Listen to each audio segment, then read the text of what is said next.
The Fly Fifer and Just Another Monkey podcast. Talk is cheap. Let's talk. Well, we're back again. Back in Jordan's cage. But I'm here. But we've got Alan with us this time, which is superb, because I wanted these two to meet, although they'd seen each other on TikTok and what have you. But we're back. We're back at Jordan's tattoo. I reckon what camera you look at now. We've got fucking two set up now. I'll not be able to see that one. No, you'll not get seen in that one either.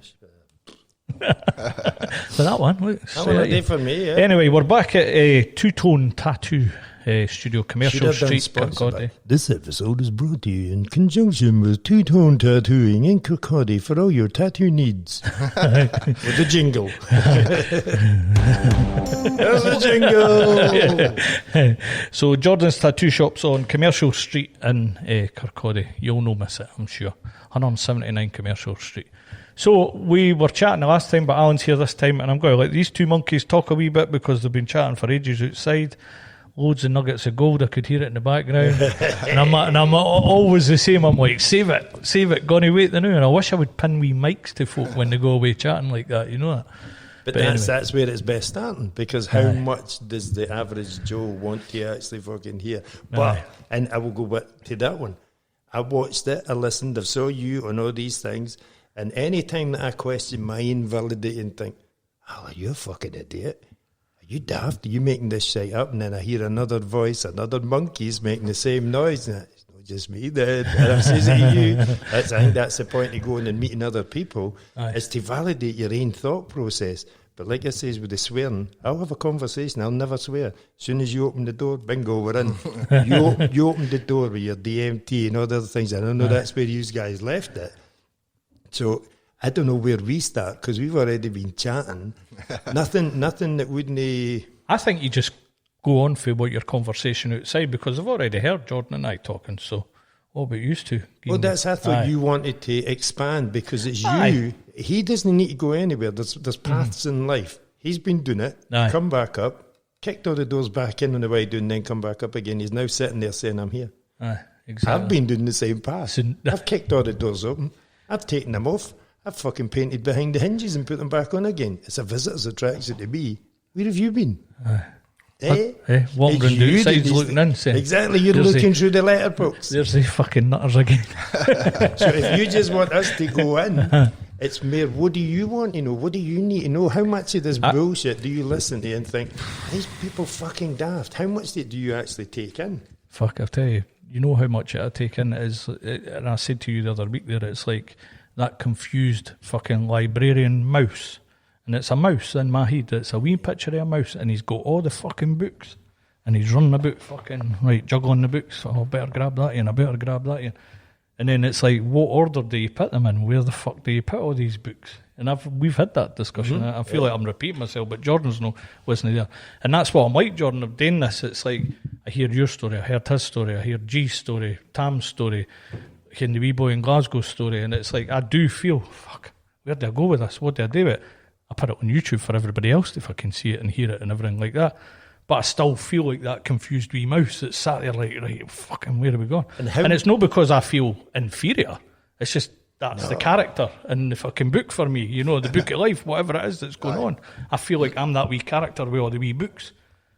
But anyway, I'm fucking off on one there. But no, that's where you need to go. You need to go wandering down the path, because when you wander down that path, you can then say, well, there's wee bits that you have spoke about, and he's got something to say, and you've got something to say, and he had something to say, and you're going to put it all together. So if each one of us is a part of a puzzle, you're going to find it like the door, like everything you have in here, it's symmetrical, it all fits. It has to fit. But do you know that it fits? Can you see it fitting? Because I can only see it through my mind. Jordan sees things through his mind. What do you see from the outside? Because you're already admitting that you've no been doing that part. If you've no cracked your mind, that's the biggest one for me, and he's the same. He's cracked his mind. This is what you say to me about cracking my mind. I mean, but crack it in what way? Because I've not sniffed glue. Exactly. I've done mushrooms, fucking millions of mushrooms as a burn, acid, things like that. I've done all these things. But as I was saying to Jordan, and I've said to you before, I never got hallucinations. I never ever got any hallucinations apart from one time in the battlements at North Queensferry. We broke in and we sat in a dark room, and I thought it was in a room with sodgers. That's the one. That was it. But that's the one time I seen something. I just got warm and fuzzy and feeling like I was in touch with everything. And you actually said about things atomising almost, like going bubbly like you were part of it. I think that's how I felt. But I mean, I'm going back 30 fucking years, 20 years, 25, 26 years or something. I think what comes down to it is a time in your life where your head's at a place. So when you're younger, I mean, it's not like you're going to see a dozy wee chippy hangouts doing DMT around the chippy and that. It's something that scientists, doctors and all that sort of, they take this shit, sometimes gives them clarity on life. It depends what you want out of it. It depends how much is in your head, how much, if you've got stuff stuck away. I used to be great at this wee cupboard at the back of my head, and I just used to put stuff in it, and that was it. Never went near it. Just like I could convince myself that shit didn't happen. Like that just didn't happen because I would just stick it in there. It's there now, and I would forget about it like it wasn't even fucking a thing. And then every now and again I would go to that cupboard and I'd be like, it's dark in there and the shit's going to burst out that door at some point. And I knew it was, but it was just a matter of when. You know what I mean? To me, we're there now, and that's what I was saying to you outside. It's a timing thing. TikTok. There's nothing, even your backwards clock, I can still tell you what time it is, even though it's backwards. But it's the face. What's the face? The face is a facade. What's behind the face? The face, behind your face, behind the tattoo, behind the eyes, you just tell us, you just let us in. There's a cupboard that holds all the shit in it. How much of it is ready to bust out? And that's, it goes back when we were outside, I was saying to Jordan, that in the stuff that I do, because the drawings and the doodles are hieroglyphic to me, when I draw tower blocks and I put a red light, that red light is a beacon. I can see through him that he's a beacon. He has knowledge inside him. He has a part of a puzzle. You can see through me that I have a part of a puzzle. You're the guy that has to put the pieces together to create the bigger picture. That camera is going to help you. Your assistant's going to help you to do that. And if we put the message out, again, to one person, they can then pass it to another person. I wouldn't advocate anybody to go into the dark room, go down the dark path, kick any fucking doors and whatsoever, because I believe that we're now at a point where humanity can help each other and unlock it themselves. So you didn't need to walk down the dark path on your own. I'll go with you. You go with you. How? Because we're not scared of it. We've been doing it. It's nothing scary in it. It's a lot of shite. And I think you said to me, and you've kind of helped me answer my question now, or the question you put was, how do I see, what do I want to do with it? And it's no the cliche to help one and it'll help somebody. No, it's no about that. It's to just get fucking guys out talking and sharing experiences, because I get knowledge for him, I get knowledge for you, I got knowledge for Tam, I got knowledge for G, I got knowledge for the wee guy in Glasgow. I'm a fucking super being. You know what I mean? The clips to the belt, like utility belt. I've now got fucking Jordan's information. There you go. I never thought of it that way. You know, we spoke about flat Earth. That was interesting because I had seen a guy on the telly and I thought, fucking makes sense. Actually, that really actually does make sense. And do you know what makes more sense of it now? Is that you're watching all this fucking combusted bullshit coming out that box on the wall, telling you this, that, wear a mask, didn't wear a mask, get a jab, didn't get a jab. All this fucking bullshit. Stay in the house while we have a party. All of these things are all shown to be hypocrisy. Hypocrisy is the biggest one in the world. So then rewind the clock. Take the clock backwards and go back in time and see how much of this bullshit have we been eating. Again, somebody shouts in the middle of the flare. The Bampot crew break out the spoons. I'll swallow some of that. But the average guy will be like, what the fuck is that? Now you're seeing too many of the average Joe, the meek, if you like, for the Bible. We'll inherit the earth. Why? Because it's ours. The fucking idiots think they own it. How the fuck can you own it? It's been here longer than he has, so how can you own it? I bought a house, did you? Aye, but you only bought the fucking house. You didn't own the mineral rights underneath it. If there's oil under it, it's no use. Well, what did I buy then? Just the box. Think outside the box, people. That's it. And the house is never fucking yours anyway. Definitely. Never. It's never designed to be yours. No. And it's got that many ties to it. It's like the wee old man in the film Up, and he ties all the balloons to it. That's the only way you're going to own it, when you take it into the ether, because the electric bill, the gas supplier, all of these fuckers are all tied to the same thing. So you're never going to own it. You can't own it. Yeah. Nah, you're not designed to own your own house. and inflation. Basically, if people buy a house and it's under 100 grand, and inflation's going to fucking all the rest of it, what they do is they just raise the interest and inflation up so high that everybody that's got a house under 100 grand either has to work tenfold to keep it or they fucking lose it. So it all goes back in the box. Yeah. And it's like a game of Monopoly. It doesn't matter what you do, how far you win on the fucking thing. It's just a game, and it goes back in the box. So when you die, all that shit goes back in the box and goes to the next one. It's the next one. Aye. Right, let's roll the dice. It's the gamble. It's the game. The game has never ever left me. I've always said that life is a fucking game, and you'll get every bit of it. In my wallet right now is a golden ticket. My daughter got me for my Christmas a Willy Wonka bar and put a golden ticket in it. She made it all herself. She didn't buy it. She actually got a bar of chocolate, printed it, so done it. I keep that in my wallet. Do you know what I used to have for years before it? And because I was always involved with the law, it was a community chest get you out of jail free card, and I would produce that. Honestly, you got your license? No, but I've got that. And just play with people's heads, because again, when you're in that shit game, you're like, oh, you're going to educate me, are you? Right, you didn't do this. Oh, sorry, Dad. Are you my dad? There's a BMX you promised when I was 14, prick. And then you turn the nice guy into the angry arsehole, because he's just a persona of me. He's just another part of me. I control him. They didn't control me. Aye. They get what they... No, if you play the game with me, I'll play the game with you. You play the upper hand, I'm going to beat you at your own fucking game. Aye. It's as simple as that. I'll no stop, and I'll never back down. No sense, again, when we're talking out there, when the fella offered me that golden ticket, he says to me, Al, have you ever tried this? Tried what? Leaving all your shite behind. Come with me, and you'll be... And he fucking took me into Willy Wonka world, and from there on in, I was like... Thanks very much. You can go and do whatever the fuck you want, because I'm going to do what I want. I no longer wanted to kill myself, but you could come and kill me, no bother at all, because then I get to see what is over there, because I can go over there, but I didn't remember when I come back.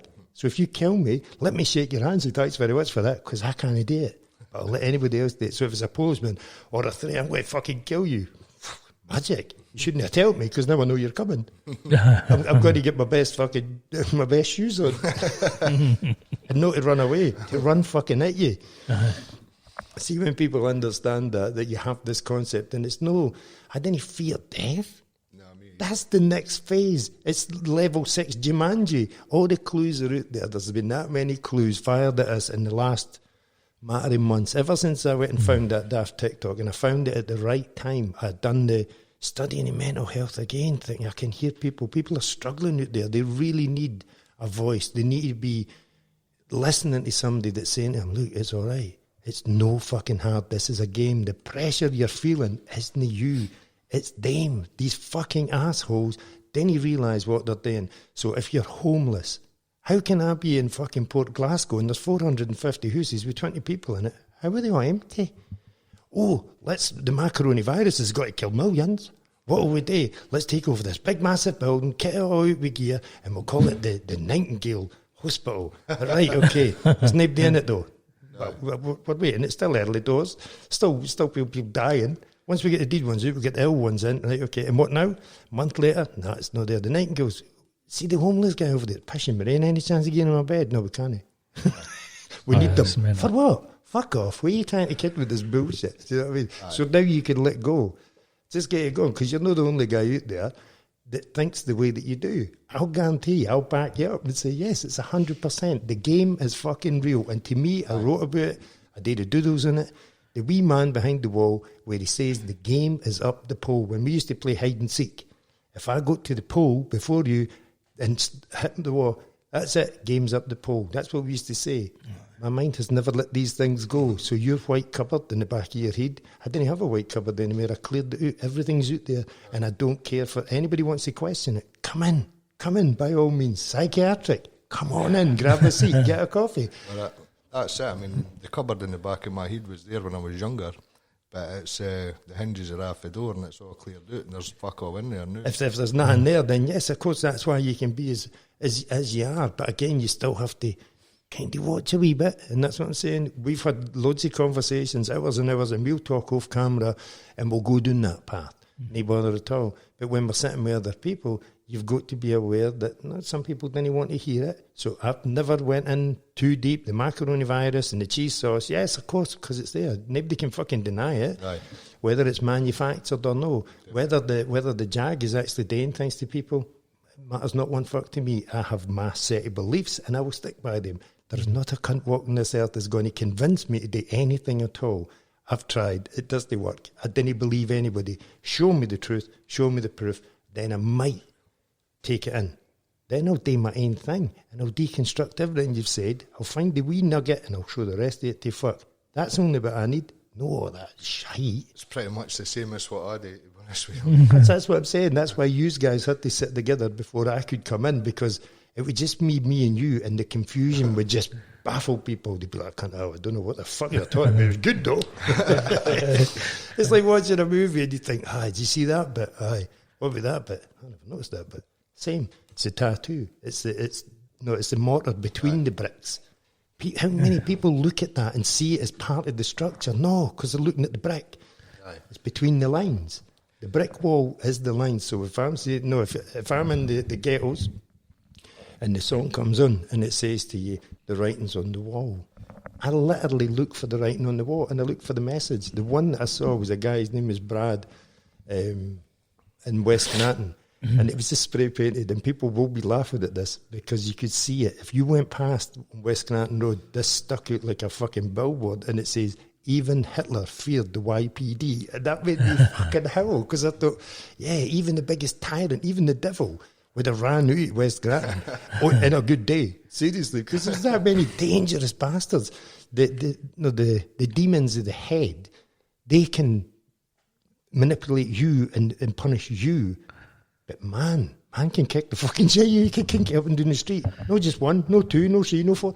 Every fucking one of them has the potential to end the game for you.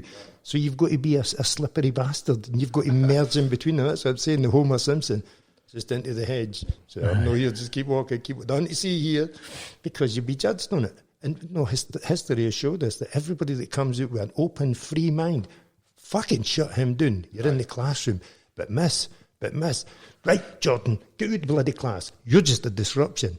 I'm telling the truth. But you can't hear the truth, and you want the truth to leave the fucking room. Now, the truth, there's too many. It's like the Braveheart. The English are too many. No, the truth, people, they are too many. There's far too many. The beacons are up now. As far as I'm concerned, somebody hit the switch. When he hits the button, boom, it's illuminating fuckers. They say, you know what?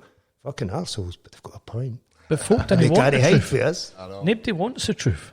No, well, certain people want the truth. There's people open to accepting the truth. But fucking hell, there's people out there that they still think because you're being honest with them, you're having a pop at them, you're delusional, you're fucking off your head for just being honest. And how the fuck has society got to that point where men, it's evolution, or other men, maybe that's evolution, are thinking you're off your fucking head because you're being honest? But see your monkey one, but you've got the thing, for that position to that position, then he's upright. See my one, I remember the doodle, I've still got it to this day, and it was years ago in standard life, because it was a pretty standard life. You could do things in between your work. And it was the same thing, going like that and doing a handstand and learning to talk out his arse, because about the people that talk shite, and you think, well, where the shite come from? It comes out an arsehole. All right, so you're fully wind. Yep, and your breath smells too. How? Because you're talking out your arse. And it all makes fucking sense. But there's only so much you can say until you meet another monkey. Exactly. And which brings me on to what I wanted to talk about with Jordan. Oh, now you've got an agenda, eh? 2030 Jordan wants yourself. Wanted. He's got drunky shortly. He's got macaroni cheese. It's getting intravenously fed through the ears. Injected with a poison. So, like, when we talk about, we've talked about you and the glue for hours and where the glue took you. Jordan's done something that interested me. The thought process is interested about it. I reckon the jury's out for me on that now. But this isn't to glorify anything. This isn't to glorify anything at all other than another guy's experience I of can back another. you up with that one. Aye, it's We've had the speak- conversation, aye. not to stop you, but just to clarify for anybody For- that thinks, so what are you fucking talking about? Aye. Your mind has to be broken. You have to agree. Your mind had to be broken before Before, you walk aye. the path. Mine was broken. That's why. And to me, I would not be sitting here, James, if Yeah. I didn't get delivered that was the gemstone, that was the ecstasy tablet, that was the DMT, that was the potty magic mushrooms that saved my fucking life, because I would have done myself in 100% as a wee boy. I would never have even got out the plant pot. Yep. So, yes, to back you up, No, it's no. no glorification. It's no glorification because at all. The one thing that sets it free is that we should never have young minds that are fucking broken enough that they have to venture down that path. Correct. I should rest be- my case. Thank you very much. Men should be sitting and able to inform them. We should be in a setting where we can inform people of a better path. That's it. You know, so I want to let you talk for a bit because we fucking rabbit on for hours. Us two. Man, I Yeah, can aye. talk shit. So, Jordan, you hit on the DMT thing, but the DMT wasn't the key. It never took you, had other substances that took you there. And I think we need to lead into it before you talk about it, if you know what I mean. Why? You know, how? Is that a path you can go down? Is it I'll something talk you about want anything to... you want. Aye, I mean, do you want to speak about the pre-DMT? Because the DMT I'm fucking fascinated by, but there's a path to that. Well, there's years before it. Come on, we basically, we grew up in the sort of what you call the rave generation, if you want, dance music generation. Acid House was first, and we were a wee bit later in the game on that, but not much. What age are you, Jordan? 45. 45. So I was the same. I was into Drawing the, pensions here. aye. Well, I'm 50, but the rave generation. I mean, we were 88, 89. Aye, we That were was just sort of the acid house, and then going into the actual the beats. That's it. Yeah. We were a wee bit later than that, so Yeah. probably early 90s sort of thing that we got. Yeah. Sort of first year at high school, took an acid tab. Folk were picking mushrooms and that. I remember picking mushrooms up the field with them and just eating them, and then going into English class, and about three of us at the same time just stood up and fucked off at the class, and the teacher's going, "Where are you going? Where are you going?" Way down the day Fuck and out of here, smoking neighbour. fags, thinking, "What the fuck is this?" But we never took enough to totally fuck us up, but enough to notice something. And I think my mum went out with this guy when I was about 9 or something, and he was hearing a fag out the side window of his fucking house. And there was some of his pals there, so they're smoking this, and I want a shot of this. And I later found out it was a joint. So I had a first smoke of a joint around about that age. I never knew nothing about. Just try to be cool when it was casual time, so they were all casuals, eh? So that was me just, again, fitting in with whoever was there. I was always young as fuck. Fair that, kind of smoked dope here and there all the time. I learned to skin up because my brother couldn't be arsed, so he used to buy the stuff and I used to just skin up all the time. So My brother was the same. I got to smoke dope for years. I couldn't Fuck skin off. up. I had to go to my cousin and get him to fucking roll it for Oh, me. fuck, I could do it in the dark and the fucking high speeds, whatever you want. We were that fucking at it. So done that, end up going to clubs, taking a bit of speed and that, went to wee underage raves, took a bit fucking speed or so. So we thought, probably was fuck all, to be honest, I probably got bumped. But it was part and parcel with it, and I was quite open to the sort of drug circuit and that. My mum knew I was smoking dope, she would rather have done it in the house. She'd rather never done it at all, but she'd rather I was in the house so I wasn't out and somebody was able to take advantage of me or whatever in whatever ways, which I never really understood at the time. So for that sort of era, 14, we were popping acid tabs every fucking week because it was £5 a tab, strawberries lasted you for ages, fucking... You were giggly. Aye. I think it's like if you've had more than 9 acids in the space of 2 years, you're clinically insane or something. That's what it comes down to. Really? Aye, it's something Quite like a lot of fucking mentalists out there then. so in fucking 4th year in high school, we were all like, we're clinically insane, kind of thought it was funny. But so I just progressed for there, and then Ease came into play. I remember this guy saying, "I've got a present for you." He says, "Shut your eyes and open your mouth." And I thought, "Katie, fuck." It's a booby. Not having that. Yeah, you're good. See, I remember these coming into place as because we were all smoking, we were all taking mushrooms, we were all taking acid for here. But then when the E's come in, all the fighting stopped. Aye. That was the beauty of the ecstasy. When that come in, folks stopped fighting. It was bizarre. Even the cunt getting pushed up So every Saturday, he's a new guy, he's up dancing. It was almost like fucking Irvin's fucking dramatisation out of the water. But see when you stop the clock, Aye. where was heroin? How come you didn't take that road? What did you know good enough for? Well, there was a drought, dope or hash, whatever you want, in Fife anyway, and there was a guy, I'll not say his name, who introduced wee bits to folk and were saying, you can't get a bit of smoke here, you can smoke this. And basically, I knew all these sort of fuck-ups for the certain area of the town, and I knew not to aspire to be like them. Now, see that what you've just said is the fucking lesson that we're trying to get out there to other men. Hang on a week. Wait a week. Didn't go into that fucking horrible little fuck. So that's education right there for another fucking guy out there that can't get his bit dope. To me, didn't bother. Get a week. Aye. You know what I mean? It's the same path though, because it was there. But if you rewind and took his face off, where do you think it originated from? Because mine says it's the stereo MCs. It's the diplomatic bag. You got dropped off and just walk away, leave it. They'll find it. Because when you go for, you'll know it, it's a two-tone shop. So you have good versus evil, black, white, everything else. So if you're white and you've acknowledged that there's good to be had out there and there's good people and you want to do good by trying to pull somebody else out of shit creek, it's these black-hatted fuckers, these weirdos that shift about in the shadows that think that they're like, you're no evil, mate, you're a fucking idiot, you're just fucking things up for everybody else. When he dropped off the black bag, your heroin, I think the white guys turned around and says, well, here, give them that. What's that? That's ecstasy. Instead of going down there into the gutter where you control them, take their head through the fucking skylight up into the stars, now go catch them. And the people that went up there, they just really never come back down. So Elton John's fucking Rocket Man works for me. Aye. Does that work for you in the life that you were growing up in? If you knew not to go to the heroin, I just had no appeal for it. I'd see people out there not and think, that doesn't look fun. The same, aye. There was never a want. And to be honest, when we were like in the fucking height of our fucking ecstasy days, because that's what we sold, we sold pills fucking round the clubs. And we never really made any money because we just swallowed it. Had good nights, good weekends and stuff. So I would imagine fucking, I've kind of lost my train of thought. Sorry. See with me, mine was almost the same. Shut your eyes, take that. But I've said the story, and it was a dear old pal who's no longer with us. We went, I was going to shoot a guy, and he says, I says to him, I knew you would get these things. I said, you get one? Aye.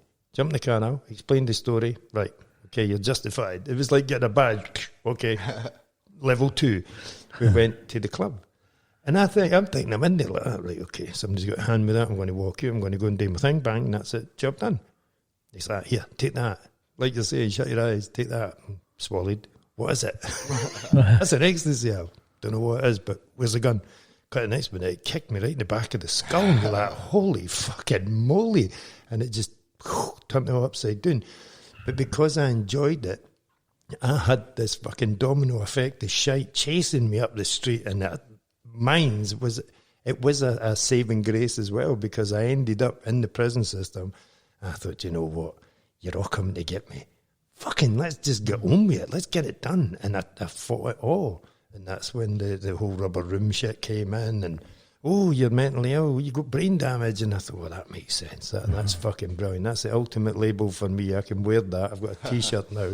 And then she took it away from me and says, no, you're all right. No, come back, please. But if it wasn't for that, I don't know where I would have went, because see, to get the door to let you escape, that was me. And now, Nicola Sturgeon, all she done is rewound it for me, stay in your bubble. See, then, I was in a bubble. But cunts just kept snapping at it all the time. Like, and back then, the mind games thing, you'll know it, because it was fucking everywhere. Everybody played mind games. So it just didn't bust my bubble, for fuck's sake. And then Paul Simon gives you a wee song. The boy in the bubble. Oh no, they've saw me, they've seen me. I'm fucking hiding and they found me. I never ecstasy. I took them obviously, but was never that keen on them though. It's never. They were fucking like sweeties. They were getting swapped about like it was what you used for fucking barter. You know, it was like you getting into the club the night. Aye, there's 2 fucking of them for. But do you know what it is? It's the same with everything else, and that's I thought Jordan was going to say that it was something that led you to the path. But if it's just not even peer pressure, but it's just what's happening in the hood. If you're not hiding for anything, there's never any peer pressure. Mine was I was hiding. I was looking for escapes, and that's all it is. So it's alleviation. It's the women getting a couple of valleys off their pal because he burns a day, man. Fucking nothing. A wee line of speed, I'll get the fucking kitchen clean, and that'll be us. I'll paint the fucking bedroom and the garage and the neighbours. Everybody uses drugs, but unfortunately, they would abuse them. And the abuse is where your mind gets tortured and you end up left in high and dry. I think what I said to James the last time is I was lucky enough in all my experiences never to be dependent on anything, and never, I always had it in my head that if I was taking drugs, I was taking them, they weren't taking me. That's it. That's exactly it. Yeah. That's how I kind of sort of seen stuff. Use them. At the time, there was, like, we used to ride the come-downs, like, big time, like, fucking, never used to get stoned, never used to take valleys or fuck all, because we associated valleys with a certain area of Kirkcaldy where they were all just housebreakers, took valleys, all this, and they were steps away from heroin and all that shit. So I think that, well, no just that, but that was a big key part and know what it'd be like they cunts. And basically I was like, you're taking drugs, you're going up the way. It's a pressure pain. I'm not going to take drugs to fall asleep. You know what I mean? What's the point in fucking lying about sleeping? I never understood that at the time, but obviously there's a feeling to that. But the only time you come down was when there was a drought anyway, realistically. Because we went from one to the next to the next. Oh, aye, we partied for fucking weeks and we were solid. Like fucking, but I always knew. I mean, my mum always told me, "You can never ever follow the crowd, do your own thing." And at the time, I really didn't understand what she was on about. But she always pushed to me, "Can didn't ever just follow what everybody else is doing. Do what you're doing yourself. And you didn't have to. If somebody else is, if everybody's doing this, then it's a reason that you probably do want."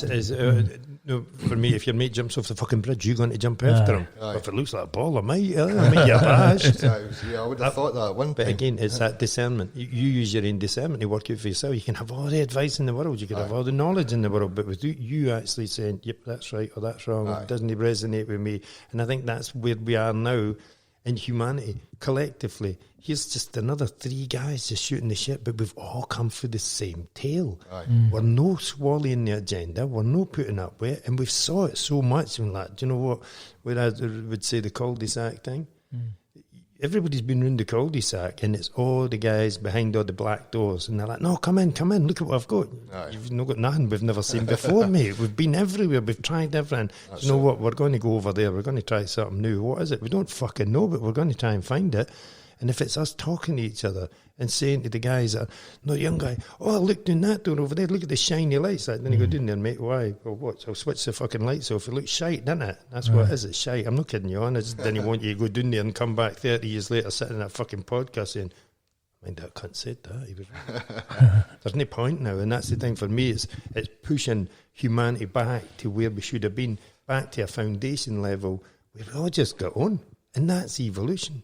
If I went down, if I know what a punch in the face is like, I'm going to say, "Listen, see when that guy comes towards you, just do that." You're like, "What? Do that?" You walk along, guy swings a punch, you go, "Fucking thanks, sir." See if he comes near you, just do that. And you pass it on. And that's your message is there. My message is there. Tam's got a message sitting in Dundee. Big G's got one down in Greenock. The Toast and Beans man, he's got a message, but it belongs to somebody else because it come with a book. And you're like, "No, here's your interpretation here." We thought we had it, but then for whatever reason, and you link them all together. Because without the microphone, without that, without your van, without you getting in touch with Jordan, getting in touch with me, reaching out, it's a very slow process, but it's fucking gaining momentum, rapid, fast. 100%. And sometimes when I sit back, I see it, it's just fucking shooting off itself. You know, I'm no it. It's just you're part of it. You know, that's fucking bizarre. So ecstasy. On to. Well, we used to just go to the clubs, and there was a girl we knew from school, and then she used to get speed off her boyfriend, so we used to fucking cut it up, well, no, cut it, just put it into wraps and fucking sell it round about the clubs. And then there was a guy that she knew who like asked us, "Do you want to sell drugs for me?" And I said, "Nah, I'm a fuck." But my pal was like, "Aye, maybe." And I thought, I'm not fucking doing that. But we were a pair of fucking jibbed up fucking dafties dancing about all the time, ken loads of people, and that was the sort of good thing for us. We knew everybody, we knew the managers for school, we knew fucking bouncers, we knew the lot. So it didn't look at a place for us to be fucking kicking about, doing all sorts of stupid stuff in the clubs. So my pal took 10, I think, and then we ended up just swallowing them all. Now, I had took them when that boy says, shut your eyes, open your mouth. Took half a knee, and it was about the time that Leah Betts had died on the apple. Yeah. But that was the fucking furthest thing from my mind of dying. I never thought fuck all it. And then I felt really good, and I thought this is fucking amazing. So the next week it was Big White Doves. We took another one, and that was Mayor because it was a full one. So I felt fucking amazing, like completely. I think Ace Ventura was on pirate video at the time. There you go. So fucking, I mean, going to my brother's and trying to watch that, and thought, how the fuck can you watch anything like this? So I said, right, I'm going to the toilet. I went to the toilet, and I'm like, I think I've turned into a fucking woman here. There's nothing there. So I come into the toilet going, didn't go to the toilet, by the way, that's fucking not a good idea, Ken. And that was just that. I just thought, these things are amazing. So we'd done them on there once or twice, and nobody told us about come downs or stuff like that. So maybe about 6 weeks of doing it, we got a come down all at once. Kind of like it was just on a winner, and I'm lying in my mom's house thinking, what the fuck is this? Kind of didn't care if I want to laugh, cry, stand up, sit down, roll about, fucking be part of the wallpaper. I thought, what the fuck is going on? Open the fridge, look at all the food, and close the fridge and thought, I'm full. Right, fuck all. But I thought, what? I just, nobody told us that was a thing, that this would happen, Ken. So my head was fucking chewing. I thought, right, that's it, I'm staying off this shit. So I stayed off it for 2 years, and then, as I say, that happened. The boy fucking offered my pal to sell from pills for him just because we knew loads of folk. So we started, he started and he was making a cunt of things. So I helped him, and then before I knew it, the two of us were fucking selling shit constantly, and that was just kind of it. Every party we went to, we got invited to loads of mental parties that you would only hear about and never get invited to. We were getting invited to them because we weren't the arseholes, so I'll say at the time anyway. But for us being younger, we knew all the older folk. Obviously, we had the fucking pocket for a carry on that they wanted as well in their clubs, but we got taken away to all these different, more adult, if you want, fucking events, parties in the middle of the woods, or the place, or Edinburgh, or fucking illegal dues everywhere. And just kind of fed it for air, and then got into the scooters, and the scooter scene, everybody was into drugs as well, so that was another thing. It's just never escaped. And I mind that last I used to go to, she goes, all you do is talk about drugs. I says, well, it's a big part of what I've done. I'm no bigging it up, and I'm not saying, oh, this was great and everybody should do it. I said, but it's a big part of my existence. Yeah. A big part of my existence involved this and that. So I can't help talking about shit like that. That's just what happened at the fucking time. But I mean, that was fucking here and there, that shit doesn't really matter. But that just kind of spawned on. See, just in that one, obviously listening to everything else that you've been doing latterly, would you, if you were to put a mark, drop a pin on the evolution of mankind, where we've got to, would you say that was the Great Awakening? Definitely, I would say. In the most biblically senses. I would say it was like a mass awakening, and it's almost like a DMT in a sense, because that's where you're going to travel to next. But I'm saying, would you put ecstasy at the top of the tree for awakening people? Well, and I was just going to liken it to the sort of DMT in a sense, where it's burglars. Somebody coming in for me. Go and see them. Forgetting what. Can you see them? 2 seconds. Aye, but so as you know, we're in Jordan's shop, and that's small musical interlude. Aye. What do you think? Were your encounters with ecstasy? Do you think that was... Because we have to get there. Aye. I think we're now at the... There's a guy watching America, and they say that we're at the precipice. I think we're at the precipice where we're going to cross over. Well, all the folk from then that got them for the first time are the adults now. 100%. You know what I mean? Yeah, some of them are lost by the wayside. And I think I was never big for them because I wasn't keen on it. But I would take a speedball. So again, completely. It's that the alteration of it. Aye. But you open the mind, because that's what they do. I would say that's the one time, or like you just said to Jordan, can you drop a pin on the biblical awakening? I would say it's a big period of life that got a lot of people away from alcohol. I watched accepted. heroin addicts. Yeah. Boom. The next minute they're up dancing, they're fucking full of life, and you're like, fucking hell. Aye. Because the next step in their journey in that pin is boom, off the edge, deep, Off the gone. edge. That's it. There isn't any coming back. Yeah. I've never watched any of them come back for it. No. I've saw guys that have maybe tampered and dabbled, but that's after Aye. the fact. Oh, a new one. Oh. Oh, Oh, yeah. Looks all that's right. nice. Tattoo lady, is it? Aye. So for me, I would say that ecstasy was an awakening of people that were going out and getting drinking every weekend. No, the youngsters. I mean, slightly older than us at the time, would go for getting pissed, steaming drunk, causing bother, stopping fighting, and into this dance, this love, this fucking love for fellow humanity. And again, that's your great awakening. Go back and see, was it the black or the white guy that tried the acid? Because we know what MK Ultra was and how they're trying to alter the mind to create super soldiers or whatever the fuck they want. But the hippies go and say, fuck you, man. Look at this, it's all psychedelic. Do you think they just need when you've got a painting or a tattoo and you're nearly there, but you know there's something just no right? Do you think they added the extra that was the ingredients to open the mind? And it was ecstasy for the minds that were ready to be opened. I'm not really sure if they'd done that deliberately, because again, that would just work against their whole narrative. But no, the black hats were the heroin men. And that's what I'm saying. We were just saying there when you were through there that the heroin, when you watched them and they're flatlined, and the next minute ecstasy, and you saw the drug addict going, poof, what the fuck happened there? I saw guys that I wouldn't have said were just going to there and then done, dead, that's it, they're dead. But they got this new lease of life, and it gave them this fucking a tremendous turnaround in their I would say thinking. What we were saying before, it was mass awakenings definitely, because it opened a lot of people's minds up completely, and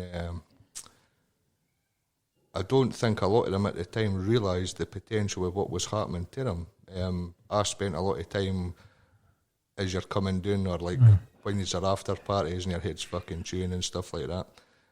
I took a time to sort of try and find myself, kind of take a walk around my brain and see what was going on. I always tried to do that with acid and everything. No, just take it and have a good laugh. I tried to kind of push myself. It's analytical. You've got to analyse it, deconstruct it, yeah. So as much as I might have been out it on whatever I was taking, I always tried to kind of push my mind to see where I could take it, what I could do, what could I try and open up within myself, even try slight meditation or whatever, all these sort of things. And I've always kind of tried just to expand my mind, if you like, when I've been on this. Have you been trying to expand it naturally? As in, you see the alterations through the substance, you think, but I must be able to do that without having to do that. Because that's always been mine. My wife would validate that one as well, that I've said years and years ago, why the fuck do we have to break our mind? Because the average mind might not come back for it. Aye. And I know guys, anyway, they didn't come back. They're never the same. Yeah. But it shouldn't be that we have to take substance to alter it, because before the black-hatted man came in with his agenda and his money and his rules and his control measures, we had people that could allow you to do that. So... I'm seeing fucking visions and da-da-da. Brilliant. What are the visions? Tell us. Now it's like, there's medication. Shut it off. I'm hearing voices. Nobody says, what are they saying? They never ask a question. Because they shut it down and started calling it, you're in league with Lucifer, you bastard. No, you're the one that's in league with Lucifer because you're trying to deceive me. I want to allow my mind to fucking take its full potential. Let's see exactly. I'm talking fucking lawnmower, man. Aye. Where you can use telepathy and it fucking works. And you That's know like it the works. Exactly. All these things are there. But once because you've opened it, you've opened the box. It's not Pandora's fucking box because there's nothing bad that comes out. It's all good. But you've been told and you've been convinced, didn't you go there? You didn't want to open that. But once you open it and you think, hang on, there's nothing bad in there, that's all fucking good. My thing is that at some point we are so fucking close to being, because if you take Wi-Fi, there is nothing to see. You can't see it. You see a box, but then you see what travels between. Well, if I take your mind and my mind and we're two beacons, there's nothing to stop us from communicating without saying a fucking word. done it already with somebody. Well, my pal that I used to sell the stuff with. We used to sit. Take us into it first then. Take us to DMT before the effects there. You've done the ecstasy. Well, we've done the ecstasy. Obviously, everybody had done a bit of fucking coke for a while. Nothing exciting, shit like that. Didn't really bother with none of that stuff now. Just your usual recreational sort of stuff. Kind of was on and off it. And then it was my ex-partner. She had seen a Joe Rogan podcast and they were on about DMT and stuff. And so this isn't far away then? Nah, I had heard about DMT and stuff, but never really took much sort of thought on it. Never really looked into it at all. But she'd never took anything. She's never had acid or mushrooms or fuck all like that because she doesn't want to sit for like hours on end and be like that. So she had it in her head that, try this DMT, blah, blah. So we acquired some. And on the the advert for it, on the listing, it said 0.3 a gram is the breakthrough amount. So we had a quick look Breakthrough. We had the a wee look elsewhere to see what was what. Couldn't really find nothing. So we just assumed that that's a third of a gram is what you need. But it turns out it's 0.05 a gram that you need. So realistically, I had 6 times the amount at that saying. And I never, when I went to do it, because I thought, right, I'm going to do this first before her and see what it's like. I kind of sat in my bed and I put my water down and I thought, right, here we go. See what this is like. Put a wee bit of grass in my bong, put all this DMT in it, stuffed it in, tiny wee bit of grass on top, hit it with a lighter a wee bit just to get it going. And then just fucking took a blast. Count maybe 3 seconds and I had to put it down. And that was it. I was fucking geometrics were just coming at me. Fucking colour spectrum was lifting up. It was the intensity. To begin with, it was all right because it was like coming on. I thought, wow, was this it? This is pretty fucking heavy. I've never experienced a trip like this. This is like visually beyond anything that I've done before.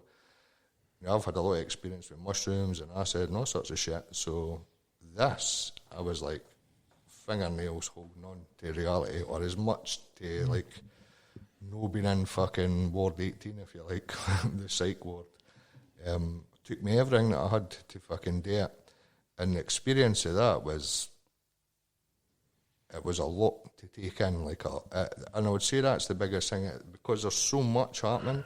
It's like if you imagine your worst or your most visual experience on whatever you've had, and you can times that by about 100 straight away. It's like coming up on 100 E's in about 10 seconds. After 2 seconds, like that, you're fucking... And is it more feeling than visual? It's everything. It's everything. To be honest with you, it's a wee bit sore on your body. And don't ask me why. Right. But it's like the intensity, everything's so picked up. It's maybe all your senses are heightened to the fucking max, and it actually hurts a wee bit. You know what I mean? You're like, fuck, this is... Because it's like a certain experience or a feeling that you've never quite felt. And it's not like looking in on it, it's like you're in on it. You're part of it. You are there. You're in this. And there's no getting out of it sort of thing. Yeah. So when you're in it, stuff starts to happen. Everything brightens up. Colours start to happen. It's like you can see through the walls. But the pattern you can see here just continues. Kaleidoscope. Aye, even though you can't see through the walls, but it's like you can. You can't see next door, but you can just see this pattern. You can visualise it. Aye. So there's loads of shit happening. Speed trails upon speed trails. I mean, I had my hand up like this and I'd moved it going, oh yeah, I can't check this out. And by the time I'd done this, vapour, yeah. It was still up there going, and like I said to James, I could have walked around this room and stood in the middle. And met yourself. And just watched myself catch up. Yeah. Catch up until I walked into myself. And I thought, this is absolutely berserk. So I put my hand up like this, and all of a sudden, I just started to fritter away like fucking something, a computer screen or something. It was just like, fuck me. And it was. Did you ever watch Lawnmower Man? Aye, when I was younger, I watched it. See the end when he starts doing, and he does it to the guy. Aye, turns him into tiny wee bubbles. It was exactly like that, to be honest with you. I forgot about that, but aye. It was really the same, started to fritter away. So the sort of a scary bit, I think, I hadn't watched The Matrix till no long ago, because I just thought, I'm not watching that at all. And in case it's too, hype, in case it's too close to what I've experienced. So I watched a wee bit of it, and he puts his hand in the mirror and all this shit, and it all starts going, the mirror up and into his mouth. And that's kind of like what you experience. It's like all these wee molecules are zipping away and it's coming up, and I thought, well, I can't, what's fucking happening here? And I think I blacked out at a point because I kind of like was lying forward, sitting up, but still lying forward on my bed briefly, like seconds.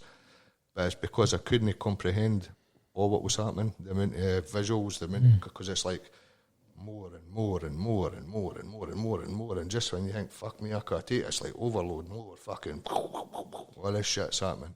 All these geometric patterns, it showed me Mayan patterns, it showed me the Buddhas, and it was trying to, what, the message in my head, it's not like somebody's telling me fuck all, at this point anyway. And the message in my head was that they're all very relevant, kind of like they are like the big key things in this existence.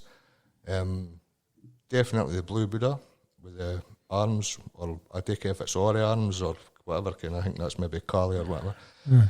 But the blue Buddha and something to do with the Aztecs or the Mayans were like the two things are the most structural things on this world that make this world up, basically, or they're the main components, right? Now, again, this is just my experience and what it's telling me. It might tell somebody something else.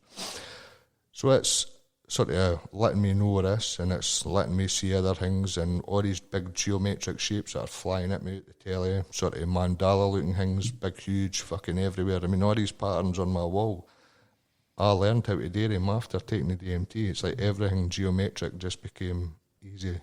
I could suss out a geometric pattern, whereas I'd look at it before in a tattoo and think, how the fuck do you do that? And then I just started to see the simplicity. It's just like, that's it. It's just this, then this, then this, and that makes up. Square within a square within a square. It just keeps going, keeps going.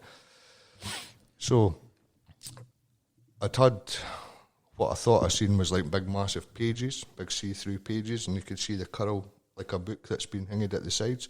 So in my mind, this is telling me that these are dimensions, other dimensions, and I'm in this, what was like a big massive screen, if you want. I could see things happening that I didn't really understand, and as I was saying to James before, I seen what looked like a shopping centre with levels and escalators and that going up and fucking all this stuff, but there was like a jungle through it, loads of plants and all this shit, and fucking I thought, is this like a future thing or something? Is this like a, why the fuck am I seeing this?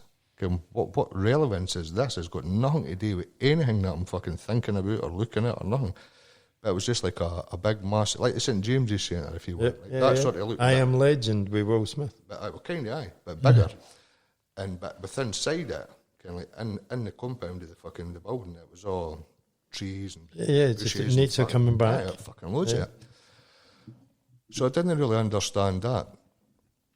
And then you kind of move on to the next sort of whatever's fucking happening, what's going on. And the intensity, you forget to breathe. Kind of like, because everything's so much so that it's like the more you hold your breath, but like years ago, buzzing gas, I don't know about yourself, but if I was doing something, I would get this wee beep, beep, beep, and it would get louder and louder, like there's an alarm going off, something's no right, something's no right, something's no right, and I'd be like, what's going on? It would snap me what I was doing on the gas.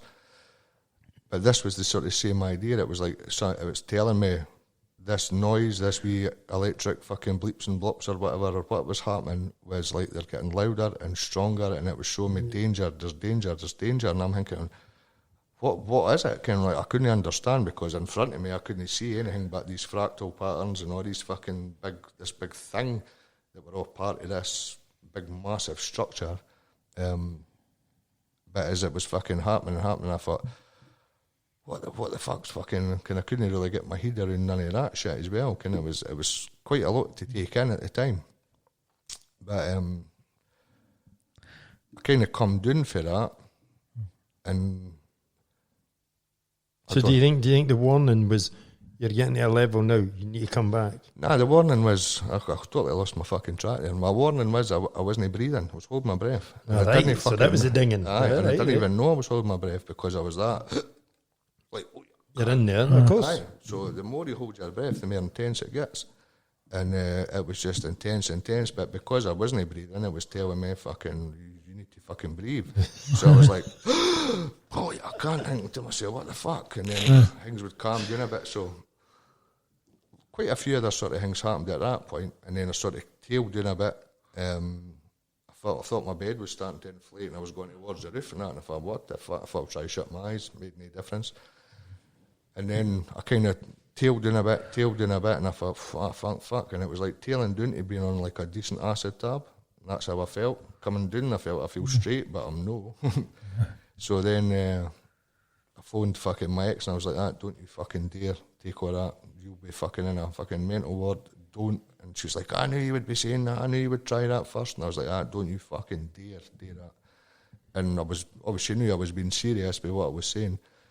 So after I come off the phone to her, I thought, right, there's that bong there. It's just going to hear a tiny wee bit of DMT or anything left in it. So I just picked it up and gave it a bigger smoke this time. Round fucking two. Still gone. Oh, yeah, can't worse than the first time.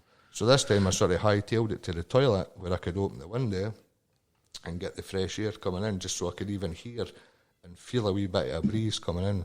So I'm standing with my hands like this against the windowsill above the toilet with the window open.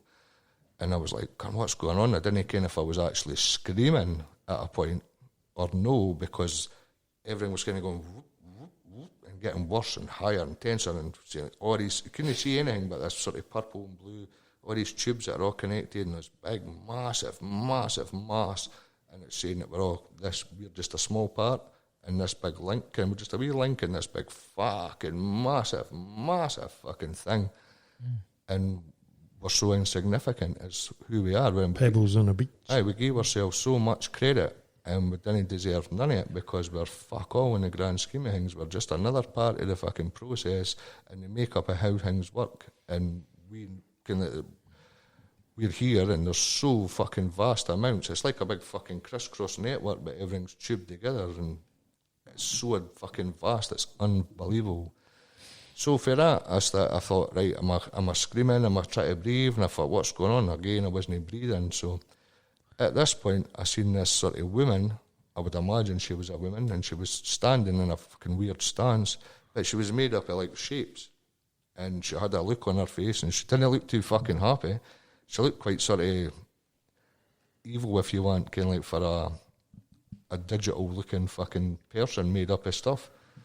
So she's telling me, and she's not speaking to me, she's looking at me in this fucking mad stance like this, and she's saying into my head, just relax, you don't need to breathe, stop breathing, you don't need to breathe, just fucking calm down.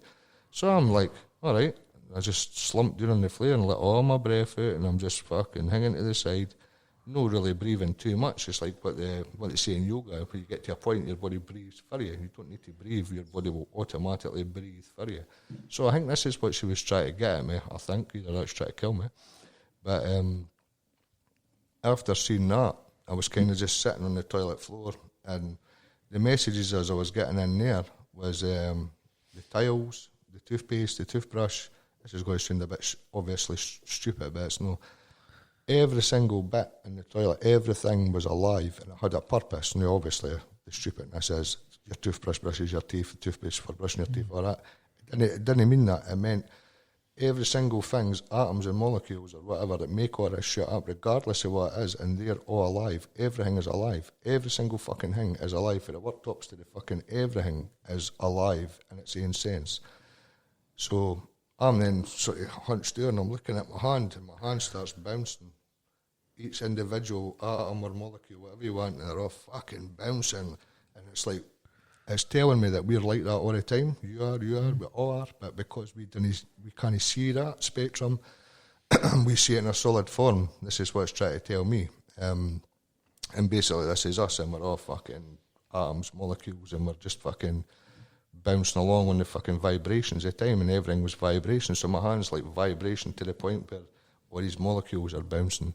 So it was trying to tell me that we're all vibrational, and basically fucking you'll connect with people that's on the same vibration as you, and other people that aren't, they will not understand, kind of like what you were saying earlier on.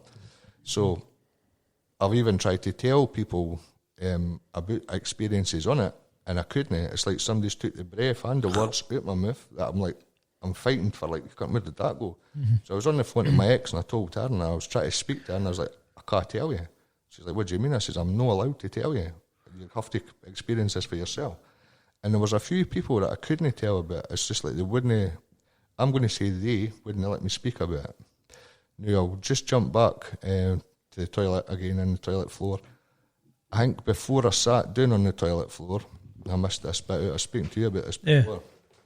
I had my hands up like this on the windowsill, and I was trying to sort of like keep my shit together a wee bit. There was, for the shoulders up, I want to say four heads. They were blue people.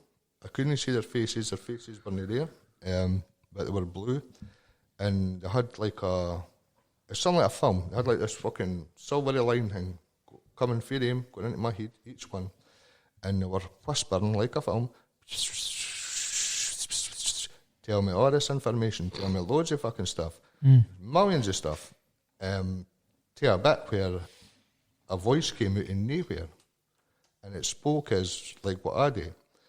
And it says, what's he doing in here? He's not supposed to be in here. Exactly like that. Is this out with the four? Aye. What's he doing in here? He's not supposed to be in here. That's what it said. So then that got my mind thinking, is this a fucking Matrix idea? Is this what we're really fucking living in? Because I thought, where did that voice come from? That wasn't a voice. It sounded like somebody just walked into a room and went, what the fuck is he doing here? Yeah. He's not meant to be in here. Get him the fuck.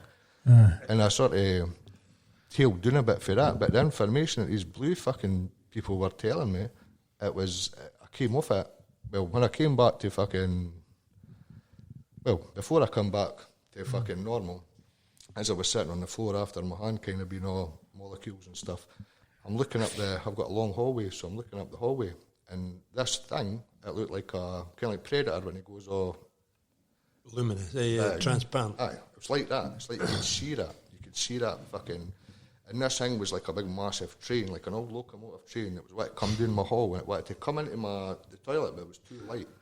So it wouldn't come in, but it was wanting me to go out into the hall, come into the hall, and I was like, no, you can come in here, I'm not going out there. I thought, I don't know what that's big.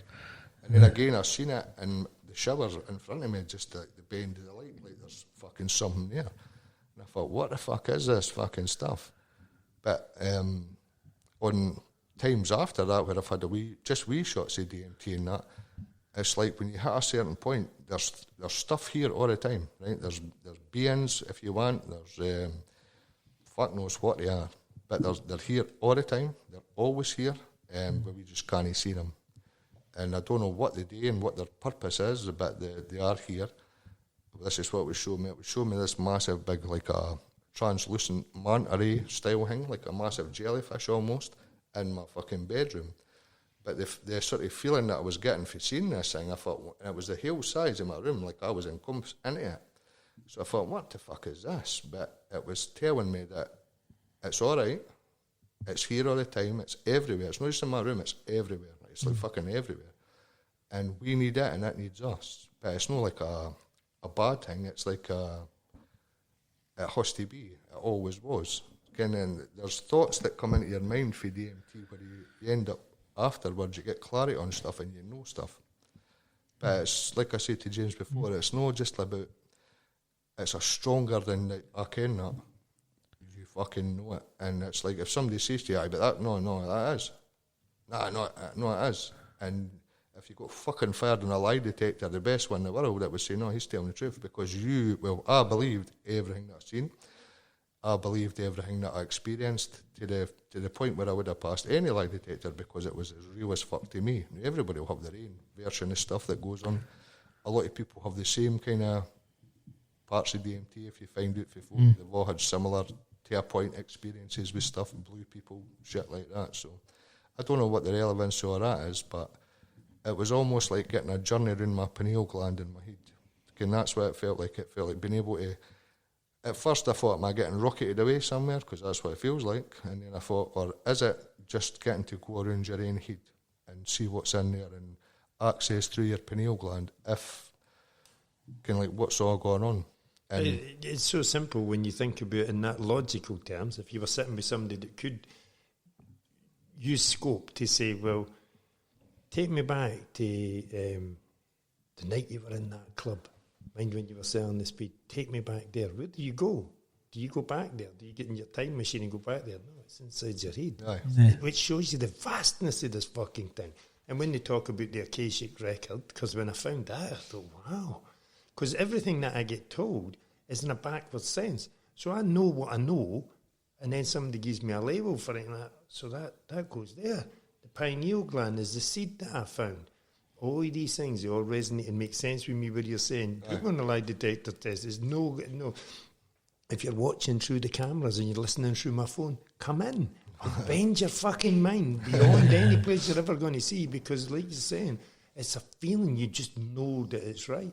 So for you to go into an Akashic record where every fucking second, every thought, every dream, every illusion, every delusion is all sitting there. If you take DMT, all you do is go in there, and that's what I'm saying to you. Then you look for answers, look for questions, because the answers are all up in there inside the old Barnett formula. Oh, it's a massive place, a huge place. And that's what I'm saying. If you went in and saw these things, they're all sitting there.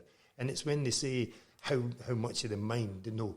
We use so much. How the fuck do they know? Because they've never been in. And that's what I'm saying. It takes an inquirer to go in and find out and say, listen, your mind has the potential to do fucking anything at all.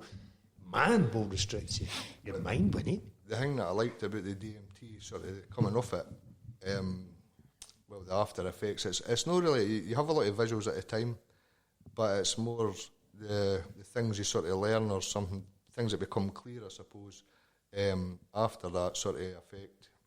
It's quite, like I say, I think I said to you before, there was a programme like one of these fucking mighty ships, or how did they build these fucking kind structures, one of these fucking bullshit. So I'm sitting saying, just looking at the telly, not really interested at all, and I think, how did they do that? And as soon as I asked myself how they do that, I'm starting to tell myself, we've done this and that's what they've done, and they put that there. And then the boy starts talking, and he starts saying, well, they've done this and they put that there, and blah, blah. And I thought, how the fuck did I fucking know that? So I had it in my head that I wanted to play a bass guitar. I've never played a bass in my life, never played guitar in my life. I've had a shot at drums, that's about it. I like my music, but I just had it in my head, this fucking bass, it wouldn't leave me, so I thought, fuck it, I bought a bass guitar.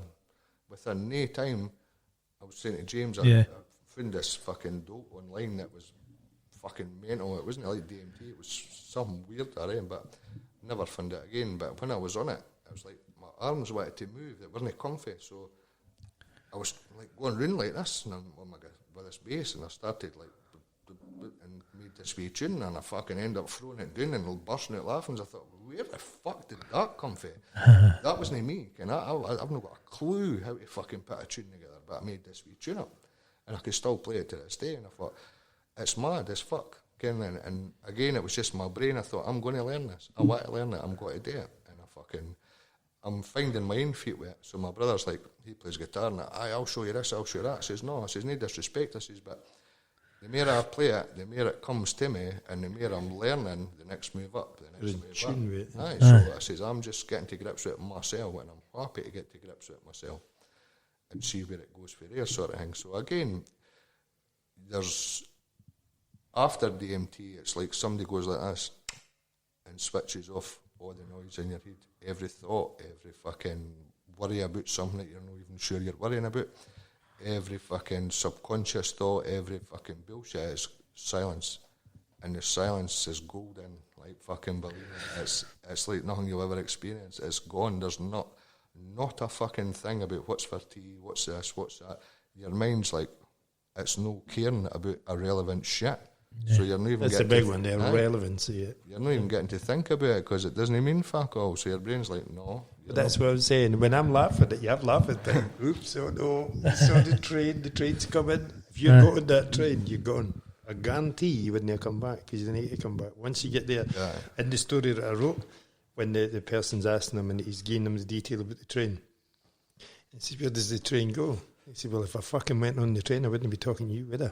Because you can't come back. That's it. That's the final journey. What I'm saying to you, with the boat, you've got everybody you want in the boat and you've got a spare seat, and now start looking for the person that you want to take with you. I'll guarantee you'll go away with nobody in that fucker because there's nobody out there, and that's why I know when you get passionate and you're saying, why he's no fucking listening? Why ain't no listening? Anybody that is listening, trust me, they've got their own fucking boat and they'll offer you need a spare seat. Right now, The boat only takes you across the river. Billy Joel will tell you about the river he dreams.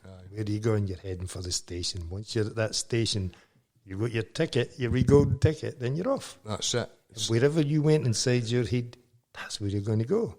Well, there was a bit I forgot about the DMT.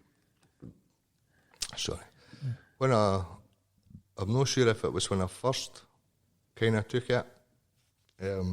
It's like I went to this place where it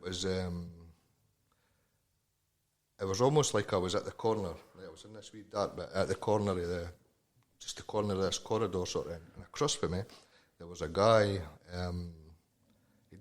He looked human, but didn't quite look human. There was something different about him, and he almost had customs shit, like an airport, like a check-in, like something like that. And he was doing what he was doing, and he looked up at the corner of where I was and had a wee grin on his face and just got back to what he was doing. And I thought, I'm not going out there. I'm not wanting him to see me. I'm staying here. And it's like he knew I was there, and he was just waiting for me to go through. Check-in. Aye. So when I eventually watched all these fucking Matrix films, I just watched them back to back sort of thing. There's a bit where they go to the train station, this like fucking station that takes them where they go, and I fucking went, we are here. That is the same look as where I was, except I'm not going through there yet. But they were there, that was a place, and I thought, how the fuck is that? On TikTok, I've seen a thing called, what do they call it now? Backrooms. You heard of that? Seen anything like that? No, can't say I haven't. Well, what these, I don't know fucking the relevance or the validation of it all, but basically this cunt's showing you like a brick missing out a wall, so they go through the fucking wall, and it's like a corridor with loads of doors. And all these, like, it's like a weird corridor, kind of dark lit sort of thing, it's a bit weird looking. And basically, what they're showing you is like these are dimension doors. And this door opens and this thing fucking peeks out and folk are going through these different doors. But it's supposedly I don't know fucking how true it is, but again, it was like, I've fucking been there. I've fucking been doing that corridor, and that is, again, so I'm thinking to myself, that's real. Whether it is or not, but to me, for my experience, I thought that's as fucking real because this is all part of fucking moving on. Kind of like you can go through this dimension, that dimension. Now, Does it sound like the cell doors? It was mad though. It was kind of like that. It was like a weird corridor with loads of fucking doors. It wasn't just one big long corridor. It went fucking this way and that way and all the rest. It was fucking loads. But it's just going back to the thing that I seen in my room, like through this big perspex fucking sheet, if you want, this like dimensional layer. It's telling me that there's dimensions, like there's so many dimensions basically, and this shopping centre with a fucking jungle in it. It wasn't until no long ago. I'd done this in the start of the lockdown. So that's how fresh it was? I done it at the start of the lockdown of DMT. No too long ago, flicking through TikTok, there was some cunt, some American dude going on about the water's pouring in. And they cut to this, and I've still got it saved on my phone. It cut to this airport in Japan, right? Japanese airport, and it's the same fucking thing. Escalators going up, all the levels, fucking jungle in the place. Except the roof had caved in and there's water tearing down the middle. Now, I never fucking knew about the water, but I thought, that's that fucking place. And I was like, I couldn't fucking believe it. I thought, that's that fucking place. Why the fuck did I see that place? What relevance has that got to me? At all, but I fucking seen it, and I couldn't believe I seen it again. I thought, that's the exact fucking place I seen. So what relevance has an airport in Japan got to do with me being on fucking DMT? And I thought, that's mental. But someone else that was quite mad, and spoke to you about this the last time, was when we were just saying a wee bit of blather. After the DMT, I got something what we'll call a vision, right? I'll call it a vision because it wouldn't fuck off. It was just there. And it was like a red background, just completely red, and there was this fucking Buddha standing like this, black Buddha. Oh, the black, yeah. Didn't look too happy, again. Wasn't a nice, lovely looking fucking Buddha. It looked a bit pissed off. But it was coming down this way, and then coming down this way, and then going across, and doing all sorts of stuff. And I thought, what the fuck is this? And I couldn't get it away from my head, so I'm thinking, what's it? And I started looking up Tibetan war gods, Mayan gods, fucking all this, fucking Buddhist, fucking black Buddha, fucking all this shit. Couldn't find a fucking single thing. So, ages later, on one of these ancient alien programs that was just on the telly, I thought, fuck it, I'm just let it go. They cut to this fucking, we've just found this guy who's got a hidden fucking archive of stuff, and so they fucking go through this door in this place, and this guy's got loads and loads of old artefacts and stuff and all this shit. And they cut to this fucking statue of Black Buddha standing right there, and I was like, fuck me, that's it. I've never seen that. That's exactly the fucking pose. That's it. That's the fucking Buddha. So he goes, this Buddha gets mistaken a lot. He said, and it gets mistaken for the Buddha of gold. He said, but it's not the Buddha of gold, it's the Buddha for digging for gold. And I thought, you're fucking having a laugh. And me and my pal started river sniping and gold digging fucking at the start of the pandemic as well. Came before the DMT and that. So it was a long time after. I thought, what fucking, how did I see this? And it turns out to be the Buddha for digging for gold. Not just the fucking Buddha for gold, digging for fucking gold. And I thought, that's just fucking mental. How could that be? Like, how did I see that? Same with the airport thing. How did I fucking see that? What relevance did that have to what was happening at the time? Because there was hundreds of shit happening, and a lot of it was mental as fuck. Like, what's your conclusion? What do you think it was? Do you think it's a vision that you got? Do you think it's a DeLorean and you've went through the flux capacitor and spotted something that's about to happen? I don't know.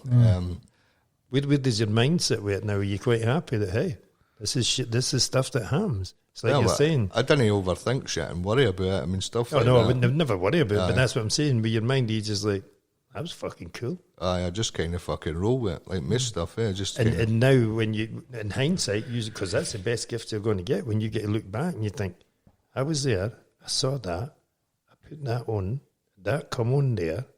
What links the two? Aye. Because there's a Tracy Chapman song, and I showed one of the guys, I'm sure I showed you it as well. You did, aye. There's a science fiction in the space between. So you've got that one, and you've got that one. You're the connection in the middle. So you connect the dots. Aye. It's just fucking absolutely fascinating, because nothing you've said is ever going to make me think, wow, that's crazy. Because I've been doing it for fucking years. I sit there and I shut my face. I didn't sit in a room and just go with the flow. Doesn't happen. It can't happen. My mind will go away where it wants to go, and it fucking melts and it blends in. It'll go right through the back of a picture. I'll not look at that picture and think that's a nice picture. I want to know who done it, why did they, where the inspiration come from, does it travel through them? A date with artists. Aye. If it's a song and there's words, because I can give you as many songs as you want. You're already, you're telling us a story and you're quoting songs. Do you know what I mean? The old, I don't know who it was, Engelbert fucking Humperdinck or whatever. There was one that you said and I forgot to catch it because you were on the road. Well, again, it's the train. Right. Then you come off the train. Then you come off that track, because when you lose the train of thought, you're off. You're back. Fuck, how do I get back on? Train's gone. Right. And you know that yourself. And that's why it all makes relevance. You're looking at a train. If I go on the train, I'm fucked. Stay here. Stay a bit longer. Just wait. And the best one for me is the Braveheart movie. I don't think they knew what they were doing, and I don't think that they do. I think it's a subliminal thing, because when they're saying hold, we, as if we refer to ourselves as assholes, we're being told, fucking hold on, just fucking wait. Right. Then you go now, because you know it's the horse bolting before the doors open or something like that. Me personally, I don't do doors, the whole corridors. No good anymore, totally gone, totally eradicated. What I am inside my head, by all means, hook me up and I'll tell you exactly how it is. And it's that it's something I can make up. It's something I've lived with. So I've come to terms with it. If you're now still at this phase after the DMT, you've already been through the doors. It's just showing you what's inside your head. And the ability to be able to see things, that's vision. Tea leaf readers, and they start going back. They all could see it. So the Aztecs could show the Mayans. The Mayans could then pass it on to the Egyptians, without mobile phones, without FaceTime. Watch me build this pyramid. Turn the camera around and show you that. How the fuck did they link that? Because for you to travel from there to there, get back and say, I've seen this thing. How do you get back? How do they know? Because it must be an availability. for this thing. Where you're talking, the one where you're talking about the train and everything else and going elsewhere, blah, blah, blah. For the kids, they try and get them, and that's what I'm saying. I think they've been trying to switch us on. The white squares have been trying to switch it, but they can't do it visually. One of the ones that you says as well was the Q post, the American things are big on this Q thing. Nobody knows what it is, allegedly, blah, blah, blah. But one of the things it says is you cannot tell the people, you have to show them. So you're being shown the inside of your own head. Polar Express for the kids. Right. It brings on the train, it takes them to these places, and there's definitely has to be an inducement. How the fuck can a cartoon tell you these things? It's no real. My wife, we recorded it, come up, Ian was watching the telly and said, look, your programming will begin shortly. And again, I just go back into the heads because, like yourself, you start thinking, is it me? Am I fucking batchy here? I can't say this. They'll fucking lock me up. And the twice that I had the encounters, the second time I says to my wife, I says, listen, I'll go in and I'll give them everything. I'll tell them the whole fucking lot. I'll put the whole sports bag of shite in front of them and let them decide. But I didn't want it turned off. Label it, do what you want, kick it about. But don't fucking turn it off because it's magic and it's my magic. It's the thing that allows me to see life the way that you're seeing it now. I've been able to see that my entire fucking journey. So when I'm saying that I can hear people screaming inside their own head, you wouldn't have to question me. You would just know, there's no point in this guy sitting talking fucking shit to me. Who the fuck am I? He's what he fucking impressed. I'm not going to impress you with it. You've got your own story. I've got mine. He's got his. But when you collectively share them and the experiences, you start seeing the thread. When you thread it all together, you think there's a fucking theme here. Something very bizarre is happening. Again, the Great Awakening. Well, what I was saying about your head being quiet, like there's no noise, there's no stupid thoughts, you're not thinking about anything that's no worth thinking. And it's like you struggle to even put anything together. And I sat there and I wasn't happy and I wasn't sad. I just sat with straight face, just sitting, and I was content as fuck with the peace and quiet. And I really liked it. And I would say the hardest thing for the DMT is allowing that shit back in your head, because as much as you try and not let that back in, after a certain amount of time, the normal bullshits of life climb back in and you start thinking stupid shit again or overthinking, and you've got to say, right, no, I'm not thinking this, fuck that shit, can stop it.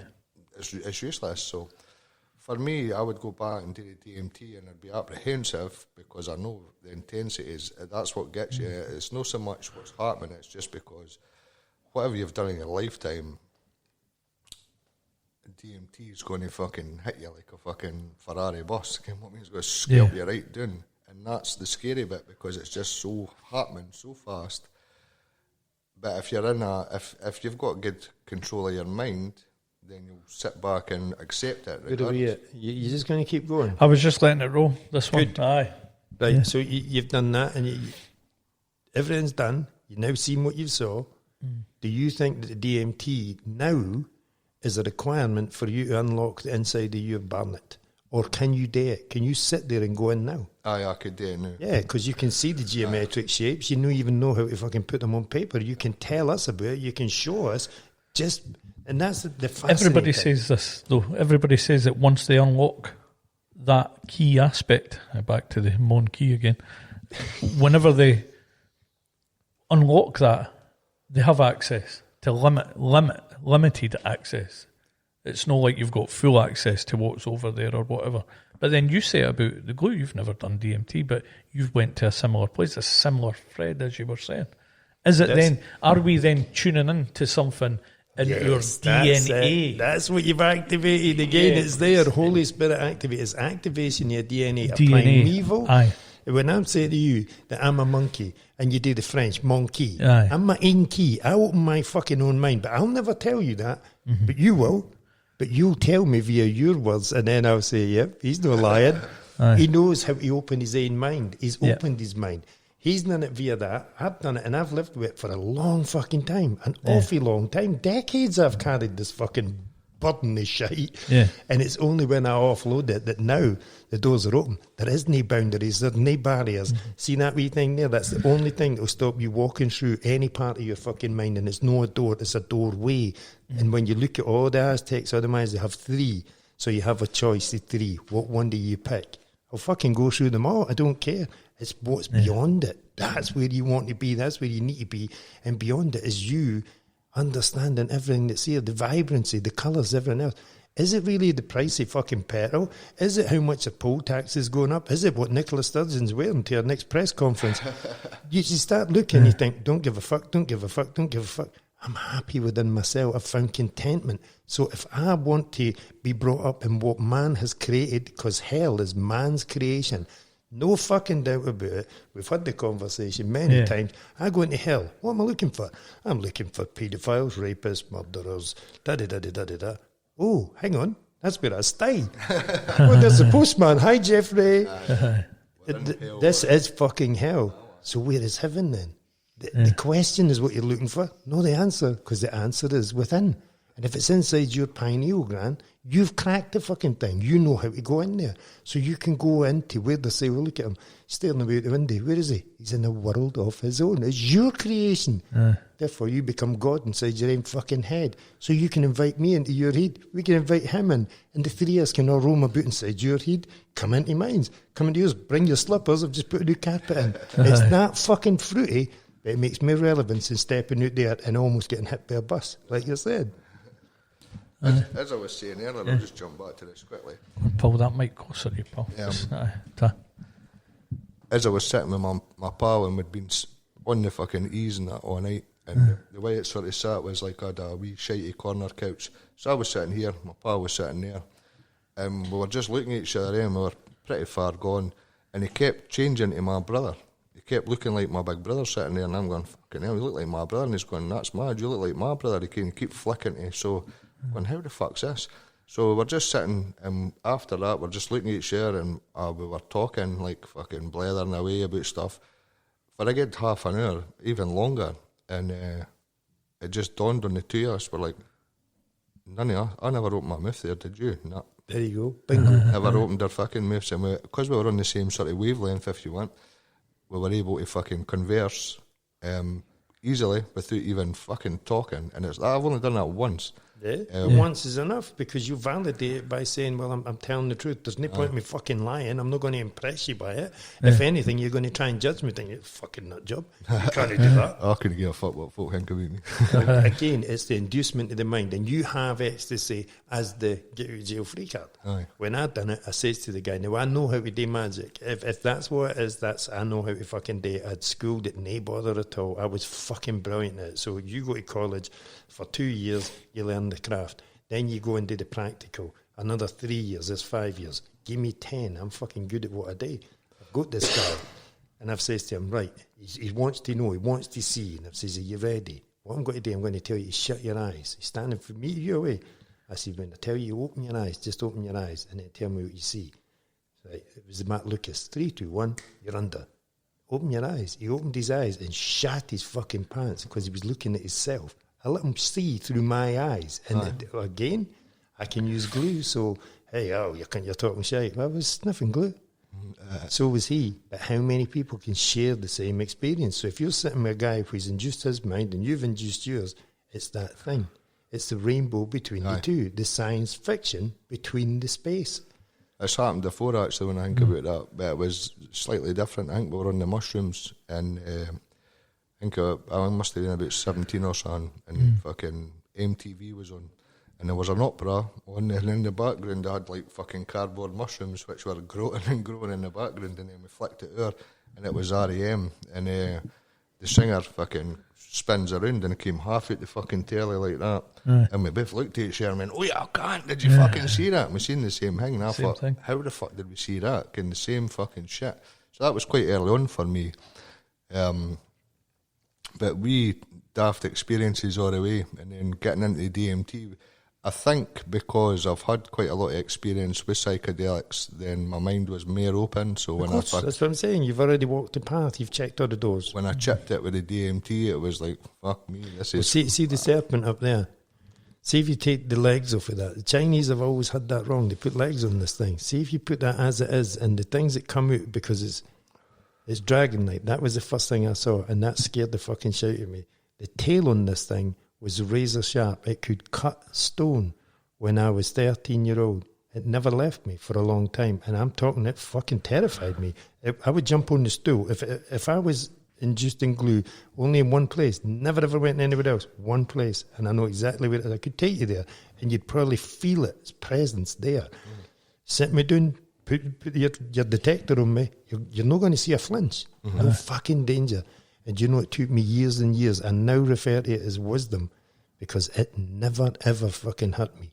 Man, it fucking hurt me. This thing never. It gave me knowledge, it gave me understanding of a world beyond this one. So if you ask me, where do you want to go for tea? Take me to that world, because this one's shite. It's fucking rubbish. And that is always the everybody that's had the picture always put like, this thing's no legs. I can draw you to a fucking finite. Its teeth, it's got the head like a bull mastiff. It's got these two antenna things that come out. And when you're looking at like wheat, that's what two of them are like. Yeah. This thing could sit and just blend and stare at you. And there was one day, I'm sitting staring, and it just went like that and blinked its eyes like, you bastard. And I jumped on it with my heel. See, ever since then, we were bestie buddies. And this thing has been with me ever since.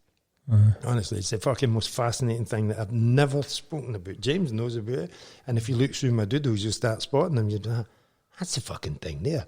See the crucifix? I've got it wrapped around the crucifix. I've got it carved in the world. This thing to me is primeval. This thing in the big story I wrote, the woman says, your thing that you've seen, it's real. It was on the fields of Bannockburn. Aye. Yeah, this is in my story again. Aye. But it's the same as you. Your kaleidoscopic stuff, it's inside your head. This is inside my head. And there's nothing to say that the man for the Matrix didn't see the same as you without inducing his fucking mind. The guy done Polar Express and tried to, let's educate the kids. How we got to do it? How can he just say to them, by the way, they're a cartoon. Some of them will get it, some of them won't. And that's what I'm saying. The whole Q post there, because this has all been, again, the TikTok thing, it's all been finite timing. And when you see it, and when it's said in that mad post thing, you cannot tell the people, you have to show them. Because seeing is believing. That's 100%. That's why he now gets that thing sitting here listening to us is watching us as well as listening. So I could be sitting here just on the podcast going like that, I used to sniff glue, and you're a great guy. You can't see that. You need all your senses working. And that's what you done. You switched on all your senses and went like that. Unlocked the door, boom. And there it is. It's all there in front of you. It's crazy shit, man. It's crazy, but to me right now, I don't think that we need to induce the mind anymore. Because you've just taken me and him on a journey. I've just let you go on a journey with me, and he's there as well. He's not induced, but you and I have been, and we are now quite freely walking the path and saying, look, here's door number 1, look. It's not locked. Walk in, go in, come back out whenever you want. Have a rake about, see what you find. That's it. Everybody, it's fascinating as fuck. It's about having it's about knowing that you've got the power to do that through experience, through loads of fuck ups, through loads of fucking mental shit in your mind. It's you have to get to the point. It's like you never know you're up unless you fall down. Exactly. That's it. You've got to fall on your Peter face. Tosh will tell you, you've got to pick yourself up. Just get back up and fucking walk again. You're never going to go over until the end, the very end, the final fucking, that's it. What do you mean? That's it. Game over. Job done. Yeah. And I know that'll be a grandioso thing. It'll not be a simple da-da-da, because I've always said that you get to the pearly gates and there's somebody and he's like, so, tell me what you've done. Well, I was a tattoo artist, and I'd done lovely tattoos for people, and I went on holiday. I went there every year. I even went to Mexico once. And you're not going to give him fuck all. Right. I want to sit there and say to him, grab yourself a coffee and a fucking seat, because the game that you try to play me, I fucking learned the inside out for a young age. Your black and white squares, let's play chess, drafts, dominoes. They're all the fucking same. It's the board. But no, it's that same thing. Oof, so-and-so, can't throw him under the bus. They threw him under... Nobody ever questions who's driving the fucking bus. That's right. It's all these things that your mind will get it, no bother at all, because it's already open. It's there. And it's the amount of people that I want to be able to have conversations with that are open, because then I didn't feel... And right now, I didn't feel alienated at all. I didn't feel like the only fucking... the segregated asshole that should be in a rubber room or medicated or something. Because there's cunts like you there, and there's cunts like him. Cunts in Greenock, they're in fucking Dundee, they're in Glasgow, they're everywhere.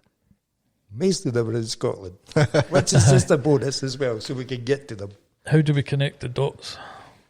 I think we just keep doing the things like this. This is the only way that we can do it. Now, you spotted something, which then when you take the domino effect, it leads you to Jordan. Then somebody else will read that or watch that and think, well, I'm going to speak to so-and-so because da-da-da. Yeah. That's it. And it's hearing everybody's story, because I think the one thing that's always been there is judgment. Yeah. Judgment for what? For exploring that this world is shite. Go and show me somebody that can validate that out there and use the independence gamble, because everything about that, whether it was right or wrong, is irrelevant. The Scottish people that were for having independence were saying, we are self-sufficient. We have fucking produce coming out our arse. We have whiskey, we have shortbread, we have haggis, we have fucking the best beef, we have the best grazing land, we have wind power, solar power, we have water power, we have all of these things, the best water on the planet, da-da-da-da-da. What have you got? Well, you can't use the word pound. Well, we can actually. Because if you're at Hadrian's Wall and you've set up a stall with all your goods, you've got everything, you've got your freshwater salmon, freshwater mussels, your beef, just everything that you have, and it's all Scottish. The Scottish whiskey, feed the Scottish water. There's something else in the water, because they've already told us it's in the water. You stand there and they come up, what you got? You got jelly deals and mashy peas, mate. I'm not really wanting them. You're all right, fuck that. What do you want? Well, take that. And how are you going to pay for it? Because they want your jelly deals and your mass and your pound. Fuck off. It's got a woman's head in it. We didn't even know her. What the fuck's she got to do with me? She does nothing for me. Yeah, I know. So, it's using that side of things to think, hang on, we are quite smart up here. I remember it was one that I loved. It was Jeremy Clarkson. And he went through all the Scottish inventions and inventors, and then he went other places and there's like a blank page or maybe one or two. And you're like, wow, we have genius here. But what did they do? Boom, they calcified the pineal gland and stopped us from fucking thinking. That's it. You have a 3-4, where are you going? You're getting medicated, you crazy bastard. You need put in a rubber room.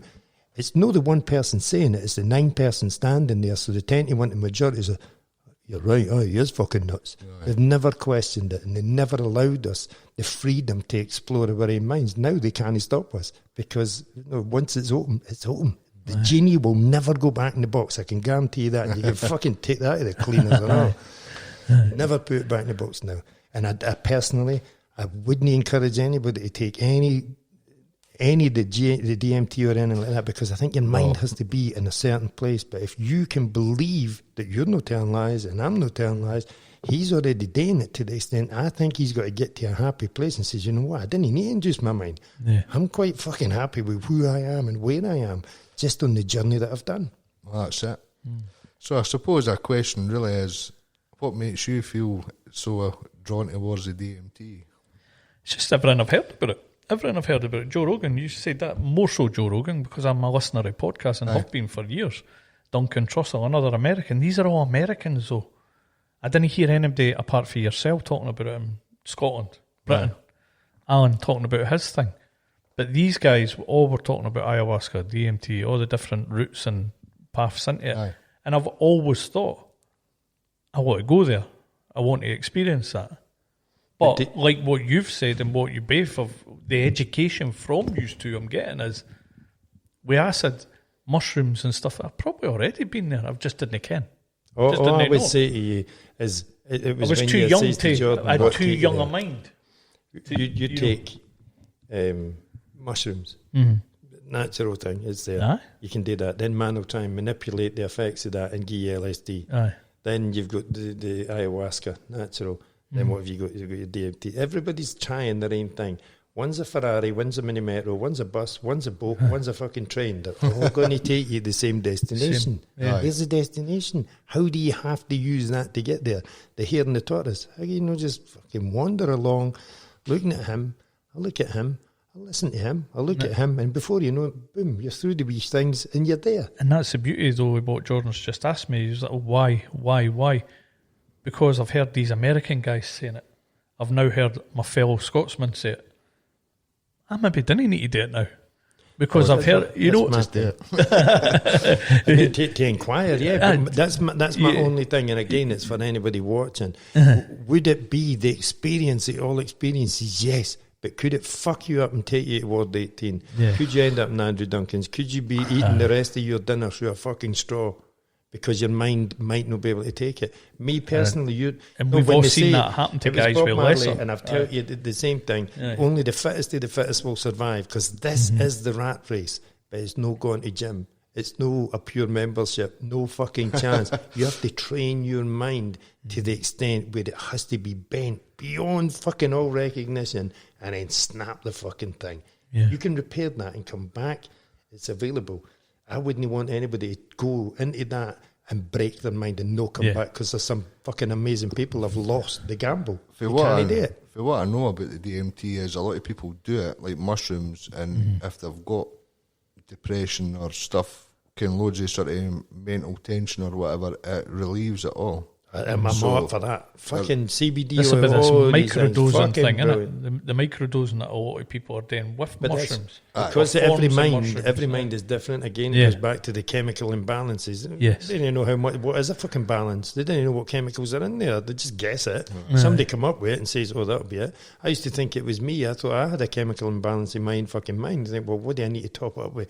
Is it drinking pineapple juice with avocado in it? Will that do it? Stop using the fluoride toothpaste. Stop drinking the tap water and all these things. I do it all anyway. It wouldn't matter. It's now that I'm thinking, do you know what? I'm listening to enough people. There's nothing wrong with my fucking mind. It's these fucking idiots sitting on the telly talking shite and trying to look into the eyes, no around the eyes, because if you look around the eyes, you're going to see what we're up to. 3, 2, 1, you're under. Buy or sell a new sofa. You're in the game. And that's what it is. It's a shit fucking game, and it just revolves. And it's a dog chasing its tail. At some point, to me, it's caught up with its tail. It's either bit its tail and feels the pain, or it's stuck its nose right up its own arse and it can now smell the shite. And you're like, oh, this is fucking, this is humming, this is wrong. That's a bigger question, I think. How do we get people away from that programming? How do we get the old, the young away from that fucking programming? Same thing I would say to Jordan. The only people that are going to switch this on and find us on YouTube are the ones that are looking for it. It's the same as you finding DMT. You can't just, I'll nip next door. You want a can of Red Bull? You want some DMT? I'll get a packet of fags. It's no, it's available. You're only going to find it when it's available to be found. But it's like me magic looking mushrooms, the right trip. You can take acid. So only one of them will let you go through. And that's the choice. That's the beauty of selection. You're not just turning up for this for no reason. You were picked, selected for whatever the part of your journey is, the puzzle, the book, that you're trying to gather them up and stick them in a fucking chronological order. It's all there. To me, it's already preordained. Yeah. So, and that's why I say, then he let the wrong mind get broken, because they might never come back. And they might have been an amazing person, like you said. Then you run it out first, just take it bit by bit. No, you done it. You went over the top, and you had the savvy to phone somebody else who had nothing but care and saying, don't fucking do that. How do you know what? No, 0.5 for you. What have you done? Oh, well, I done acid and all that. Exactly. The wee lassie Leah Betts that you mentioned might have been, I can take 10. I'll take one. That's it. That's what I'm saying. That's why I would never say day. Oh no, you might not come back. It's a certain place I would say that you have to be mentally. I don't think you have to have like loads of problems or that, or loads of depression, but it has to be a part in your life where you maybe feel like you're looking for something else, but that's someone else, you don't know what it is. It's you too. Still not found what I'm looking for. Let me see it. But if I have to run at the fucking wall, bang, there's a good chance I'm going to knock myself out and think, fuck, my fucking nose is broken. It's never going to be the same again. Or do you just walk? Oh, there's the wall. Either way. Go round the wall rather than through the cunt. And you know, finding Jordan on TikTok was nothing to do with drugs. Not a fucking thing. Not even to do with tattoos or nothing. You spoke about, it was the electricity thing. That's what I tried. And then when I was watching, I was like, I fucking see something there. But that's the same thing. It's Tesla, do you know what I mean? He gets the big men. Oh, what you got? I've got that. Oh, you can't. What do you want to do? I want to build this tower. I know what to do this. I know what to do that. What's this? Look, I'll plug this in 300 metres away and the light bulb will light up. That's fucking fantastic. How much can you make? Well, I was going to do it for free. Fuck off, you Raj. Bang, and he's gone. Rubbish. It's funny. A lunatic, an idiot. Why?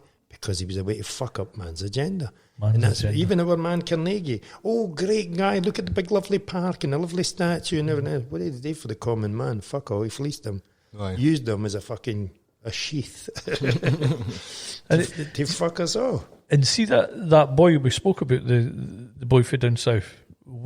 Did you ever speak to the boy again? Did you get any feedback from him on? Well, basically, he was trying to promote an idea because of the cost of living and the cost of energy prices. So I think that boy himself, though, was involved in a few other things, Right. Beat the bailiffs and What stuff like the that. crap, yeah. So he's not just some cunt that jumped to nowhere. Right. He's got experience with this sort of stuff, and I think he knows his common law and all Right, that. So right.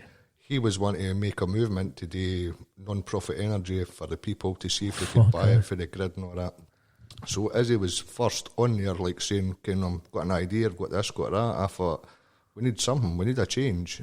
Before they hit us with energy prices and all that, well, before it went up, we knew it was in the post. And it was that change that attracted me to your TikTok. It was that wanting something different attracted me to him, the guy on the bridge. I mean, he's still in my phone as the guy on the bridge, chucking his shite off because I had shite I needed to get rid.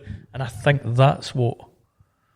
I just think it's this want for coming something. together. It's the coming together, and I think that's what's driving me, to be honest. Your man with the law.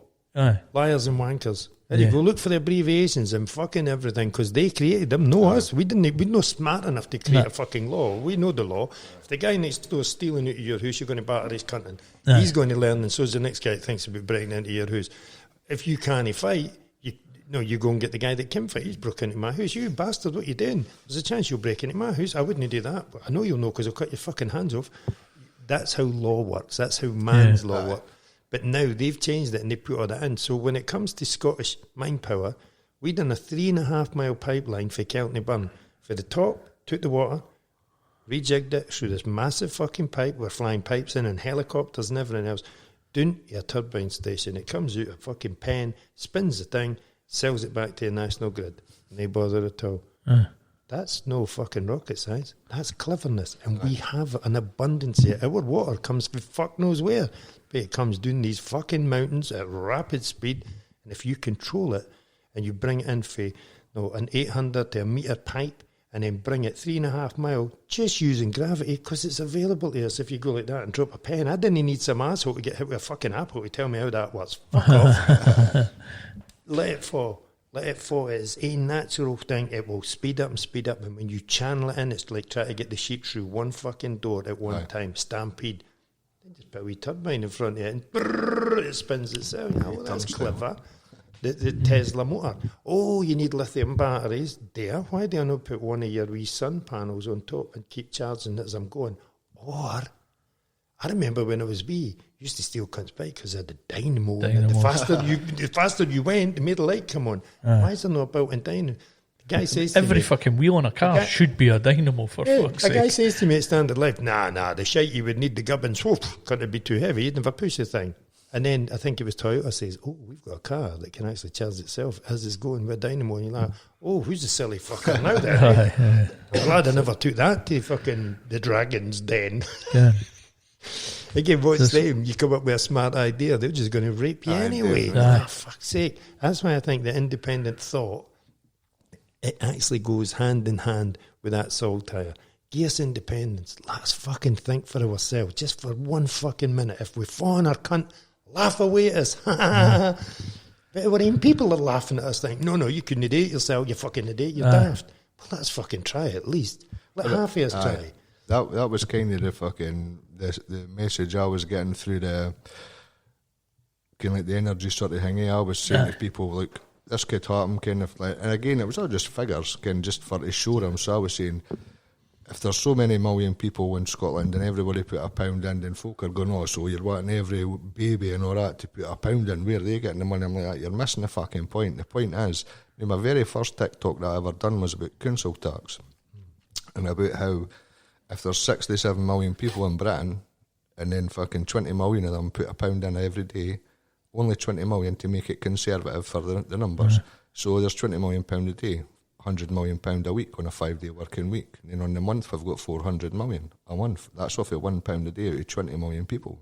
We all ken that council tax is 3 to 4 times more than that, easy. And I know everybody's going to be paying council tax in the whole of Britain, but there's enough of them. So that's no any types of other forms of licensing for the council. It's no parking charges, it's fuck all. All it is council tax, simple fucking council tax, and there's fucking 4 billion a year off of that.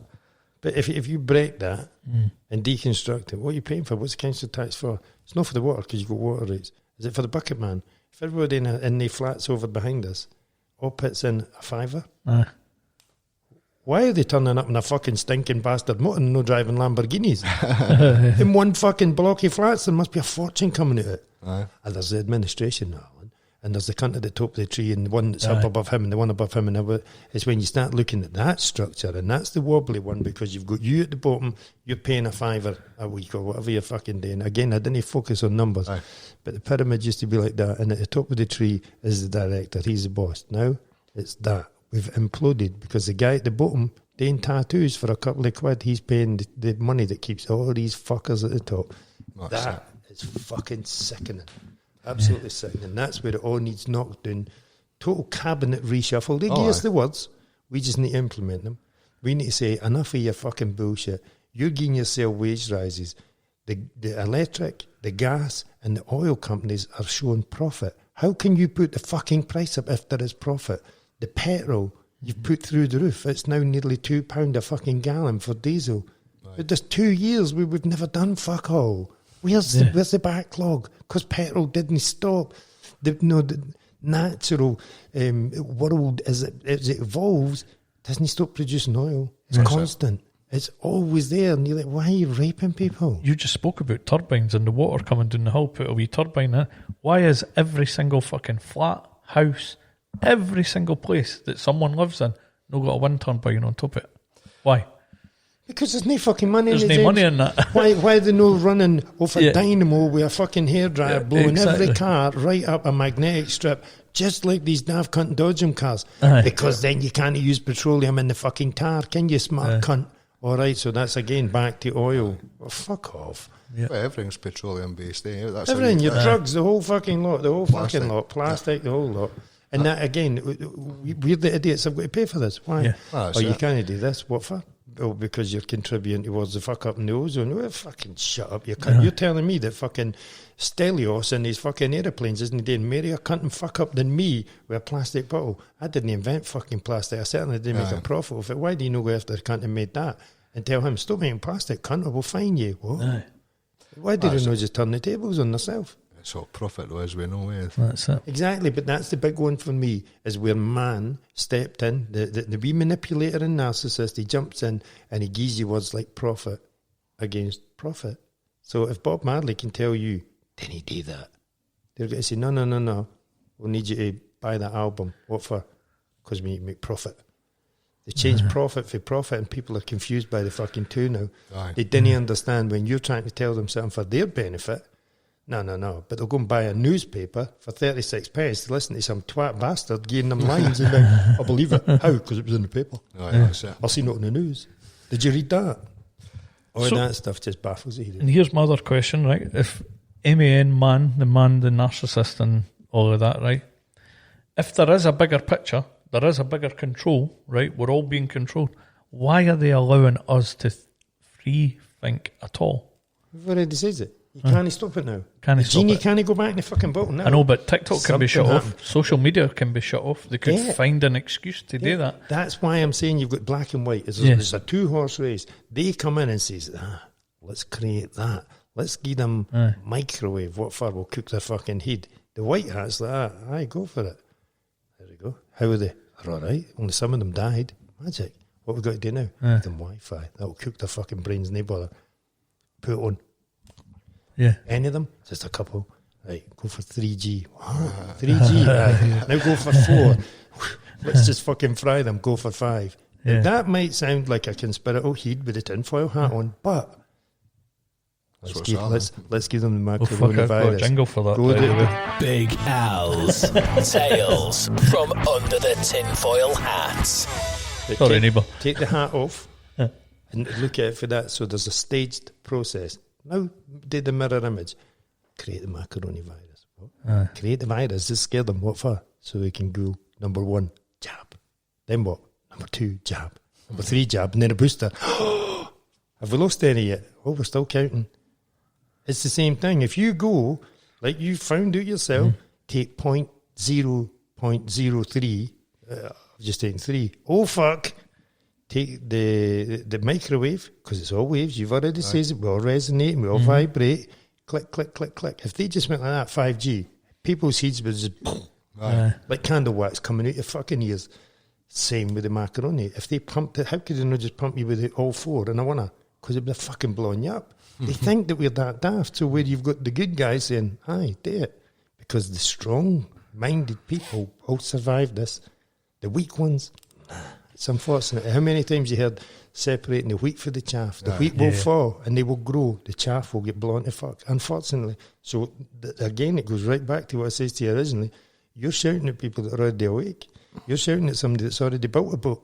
You're not going to save them. You're going to save themselves. And they're offering to help somebody else. And that, to me, is where it's just you kind of, you wave. It's a daft cunt. He's not even going to see Friday.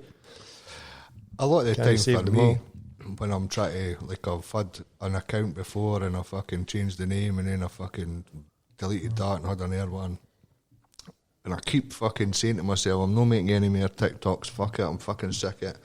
And then I see somebody saying something like-minded, or I see more people that look like kind of your average Joe, if you want, kind of going, what's all this about? And I think, fuck me, mate, you're so far fucking behind on this. Kind of like, you're the only questioning that. You've got a long way to fucking go. But it's a start. What I see as well is like everybody else's action affects all your actions. So as much as we came what's happening, or we think we know what's happening, or we're a wee bit more clued up than the next guy, the people that are kind of floating around with no clue, they're the ones that are going to bring it down, and it's no their fault because they just don't fucking know, and they don't know any different. So I know it's hard, and I know I've not got the face or the vocals to make people stop and understand, and they're going to say, look at this cunt. Some people will be alright, and other folk will just think, what a fucking banger. Right. That doesn't bother me. I knew that before I put into TikTok. Yeah. But the beauty of what we've done is we've now got a Jordan in Kirkcaldy, a Tam in Dundee, a fucking G in Greenock, him on the bridge, me in Livingston. We live in proof. A year ago, what the fuck? Nothing. You know, nobody to listen to. All you can see is the ladies doing pounties and give me a minute to shoot my beaver or whatever. They do my fucking nothing. Here's my tutorial. Here's that. My daughters, you have the same.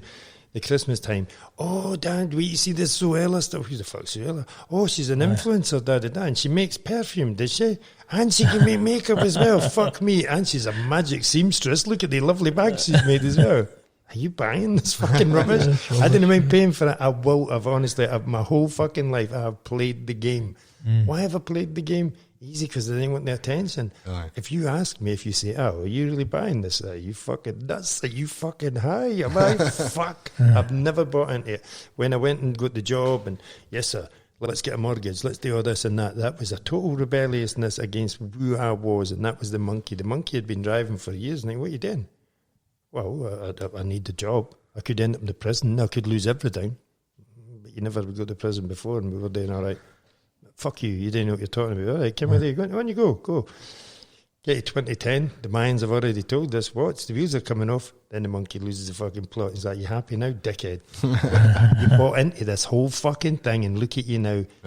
Get in the fucking passenger seat and drive again. And then that's what it had to be. And then my wife says, you know what, Alan, just you do what you've got to do. I think, but do you know what I want to do? I want to use my experience to help people. 2019, they says, are you sure? Have you tried everything? Aye. What about this last one? Piece of piss. I can fucking deal with that. I've been lied to for 28 years about the paternal side of me. If that's what you're trying to bring me down with, you better go and get a Sharper axe, because that's no fucking happening. I've got a T-shirt for 91 that's got the same thing written on it. Bye-bye. Now, sit in your hole. What do you mean? Sit in your hole, drag the whole fucking lot round, sift through it all, and detach yourself for every piece of that shite that doesn't belong to you. See what I've done there? What I've done with DMT. I didn't have to take it. I took all the doors off, in my mind and in my house. I replaced all the hinges, and I turned my inside of my head into a visitor's attraction that anybody is quite welcome to come in and have a look. But how did you know do that? Well, I'll tell you. So I didn't have to do that to find that out. No, you didn't. I didn't have to climb to the top of the tree to find it doesn't go any further. No, you didn't. Just ask an asshole. I'll tell you why, because I fucking done it. That's it. And it's that, to me, is evolution. No point in me walking at that path and no turning around and pulling somebody else into the light, if you like. I've seen the difference. I've saw what man's done. I saw the manipulation. I know when a guy is like, listen, I'm your boss and I'll tell you what I do. But if I didn't turn up, you're not getting paid. The bank manager, you're the customer. Fuck off. If I didn't bank my money, you're out of a fucking job. Aye. Who owns who? And that's, to me, where the manipulator is coming to his aim. He's walking himself right off the edge. He would just be standing like, should have bought a boat, you silly cunt. I've got a seat there. Can you paddle? Get in Shit Creek, mate. Because that's where we learn to build.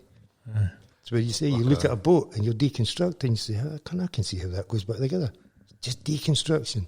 If I've been there at my entire journey to hear you talking about it in a couple of years, that's where I'd say to you, evolution. I do 30 years, I'll get you in 18 months. You'll get him in 10.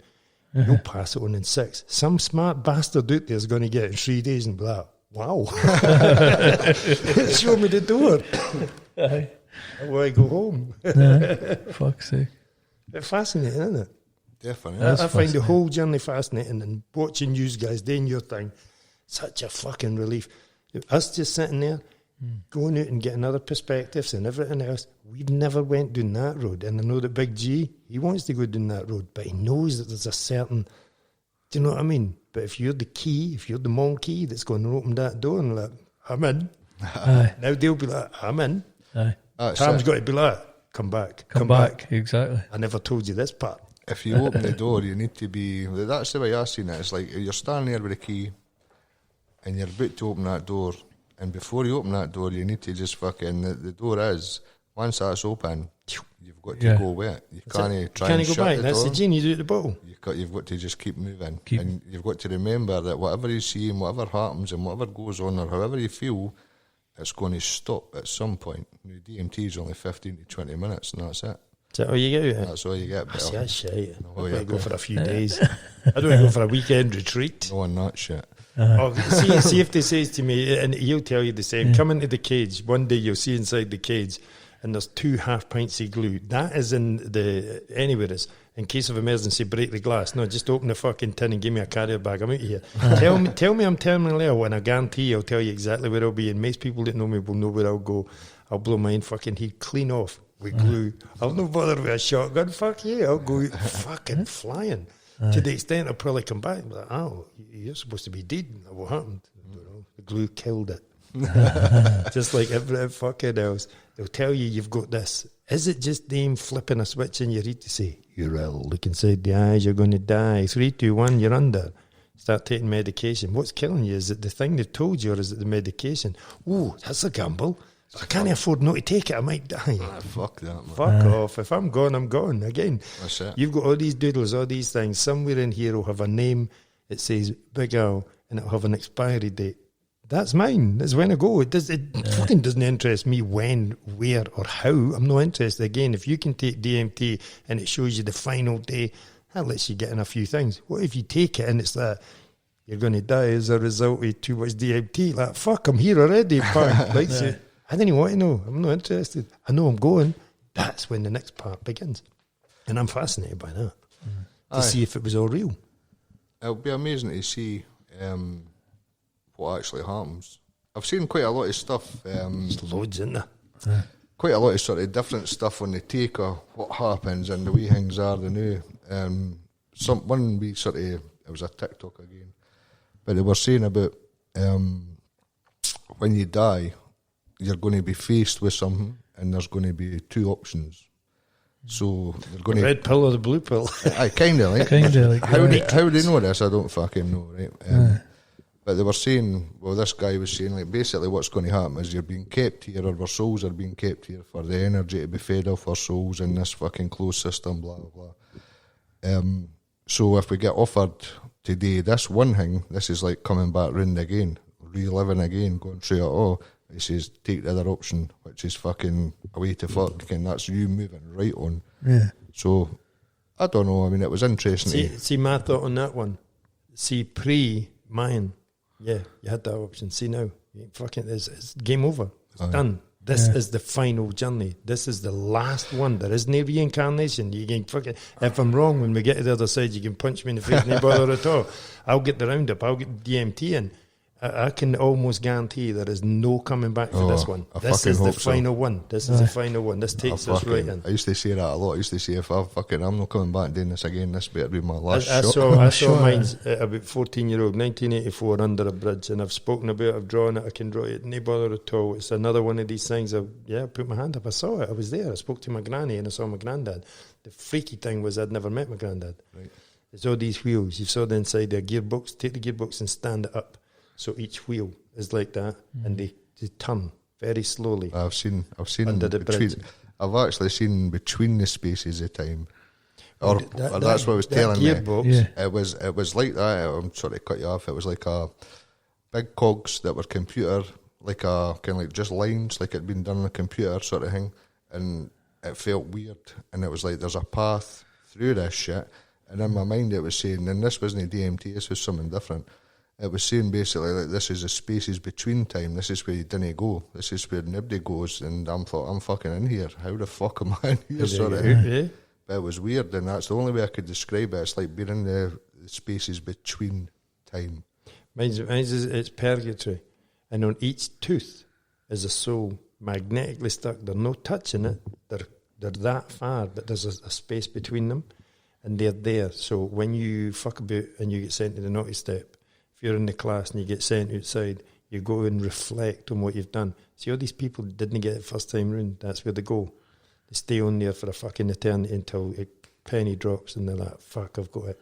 Then they get to come off, then they go to the station, then they get to go where they're going. Oh, fuck. Or they come off and they go back in. And they go back into that place that man created. Oh, fuck. I've no. seen it. I've seen that in 1984. I've lived with that my entire fucking life. I've never deviated from it whatsoever.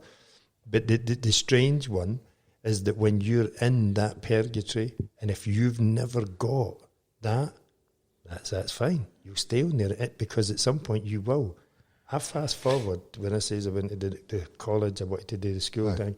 Computing was one that stuck. I knew I needed that. I went in, and one of the guys, he's a lecturer, he's helping me. He's set himself up over there. That's his personal computer. You're using the one that, like the library, everybody gets to use them. So I'm plodding away, and the next minute, screensaver come up. What the fuck is that? It's Dante's Inferno. And I'm looking where he goes through them all. I'm like, I was there in 1984. Honestly, see, when you see it, you're like, holy fucking moly. Wasn't it a gearbox? But then, could he come back to tell you this? He's just telling you, and this guy's interpreted what he's saying, and he's drew the picture. Gustav Doré is the artist that drew the drawings, and if you've not seen them, it's scary. And that's them all. And when I saw that, right next to it is that place, West Granton, that I showed you. See, when you smell death, that you kind of get it out your nose, it stains your clay. When you're walking into a stairwell and there's rubbish, fucking piss, shit, everything in there, it fucking really does. It doesn't come out your nose. And then when you know all the individual characters are there, you're sitting in the bar with a fucking murderer, all of these things, you know eventually that you're in hell. Oh, I definitely. Purgatory's right fucking next to it. Heaven is above it. Where is it? It's in your head. You can create that. No fucking problem. So for having a delusional mind, you can see where I've lived with it for all this time. You think, fuck. And it's only when I see fucking crackpots like you, I think, I'm all right. I'm in decent company here. It's not just me. I feel what you mean. I don't think anybody would get how much you're fucking... the shoulders can fall where you're saying, you come out the DMT and you're just at peace, you're at one. You're happy. No worrying about what's for tea. What time have I got to get up in the morning? What time's the bairns coming? Because everything is guided by this fucking daft thing. Isn't it half? Everything seems irrelevant. Is that where we are? That's we're at that point where... Talk about divine timing. Aye, because I know they're going to run out. Because we get 2 hours, 18 minutes, and we have been blaring for 2 hours, 8. That's brilliant. That's pretty good. That's not only the first time we've visited someone for the third time, Or I've visited somebody for the third time. We've actually, for the first time, went hour 2 hours. We normally only do an hour. Even if it's only us watching that. See, the relief, honestly, is just so fucking relaxing. I still feel like we haven't even scratched the surface. Okay, honestly, I'm exactly the same. He'll tell you it's the same. Take that much. You give them it on now, and they'll just be like, I don't know what the fuck you're talking about. But I think there was enough there, enough of a journey to take you down a path that... I can't wait to see it myself. You're not just going to listen. So I'm going to play us out with this. Gentlemen, thank you very much. Well, thank you. That was amazing. Yeah. Time to go pick up the bairns. Back to reality. Fucking hell. I think we know how to party, surely. Fucking right, but now anyway, Wouldn't you need no Blue, drugs, DMT, Red Bull, fucking and E's. some fucking memories, and I'm there. Barton, comment. See you all later. Alan? Oh, I would have to say toodle pip for now. I go silver away. Adios, amigo.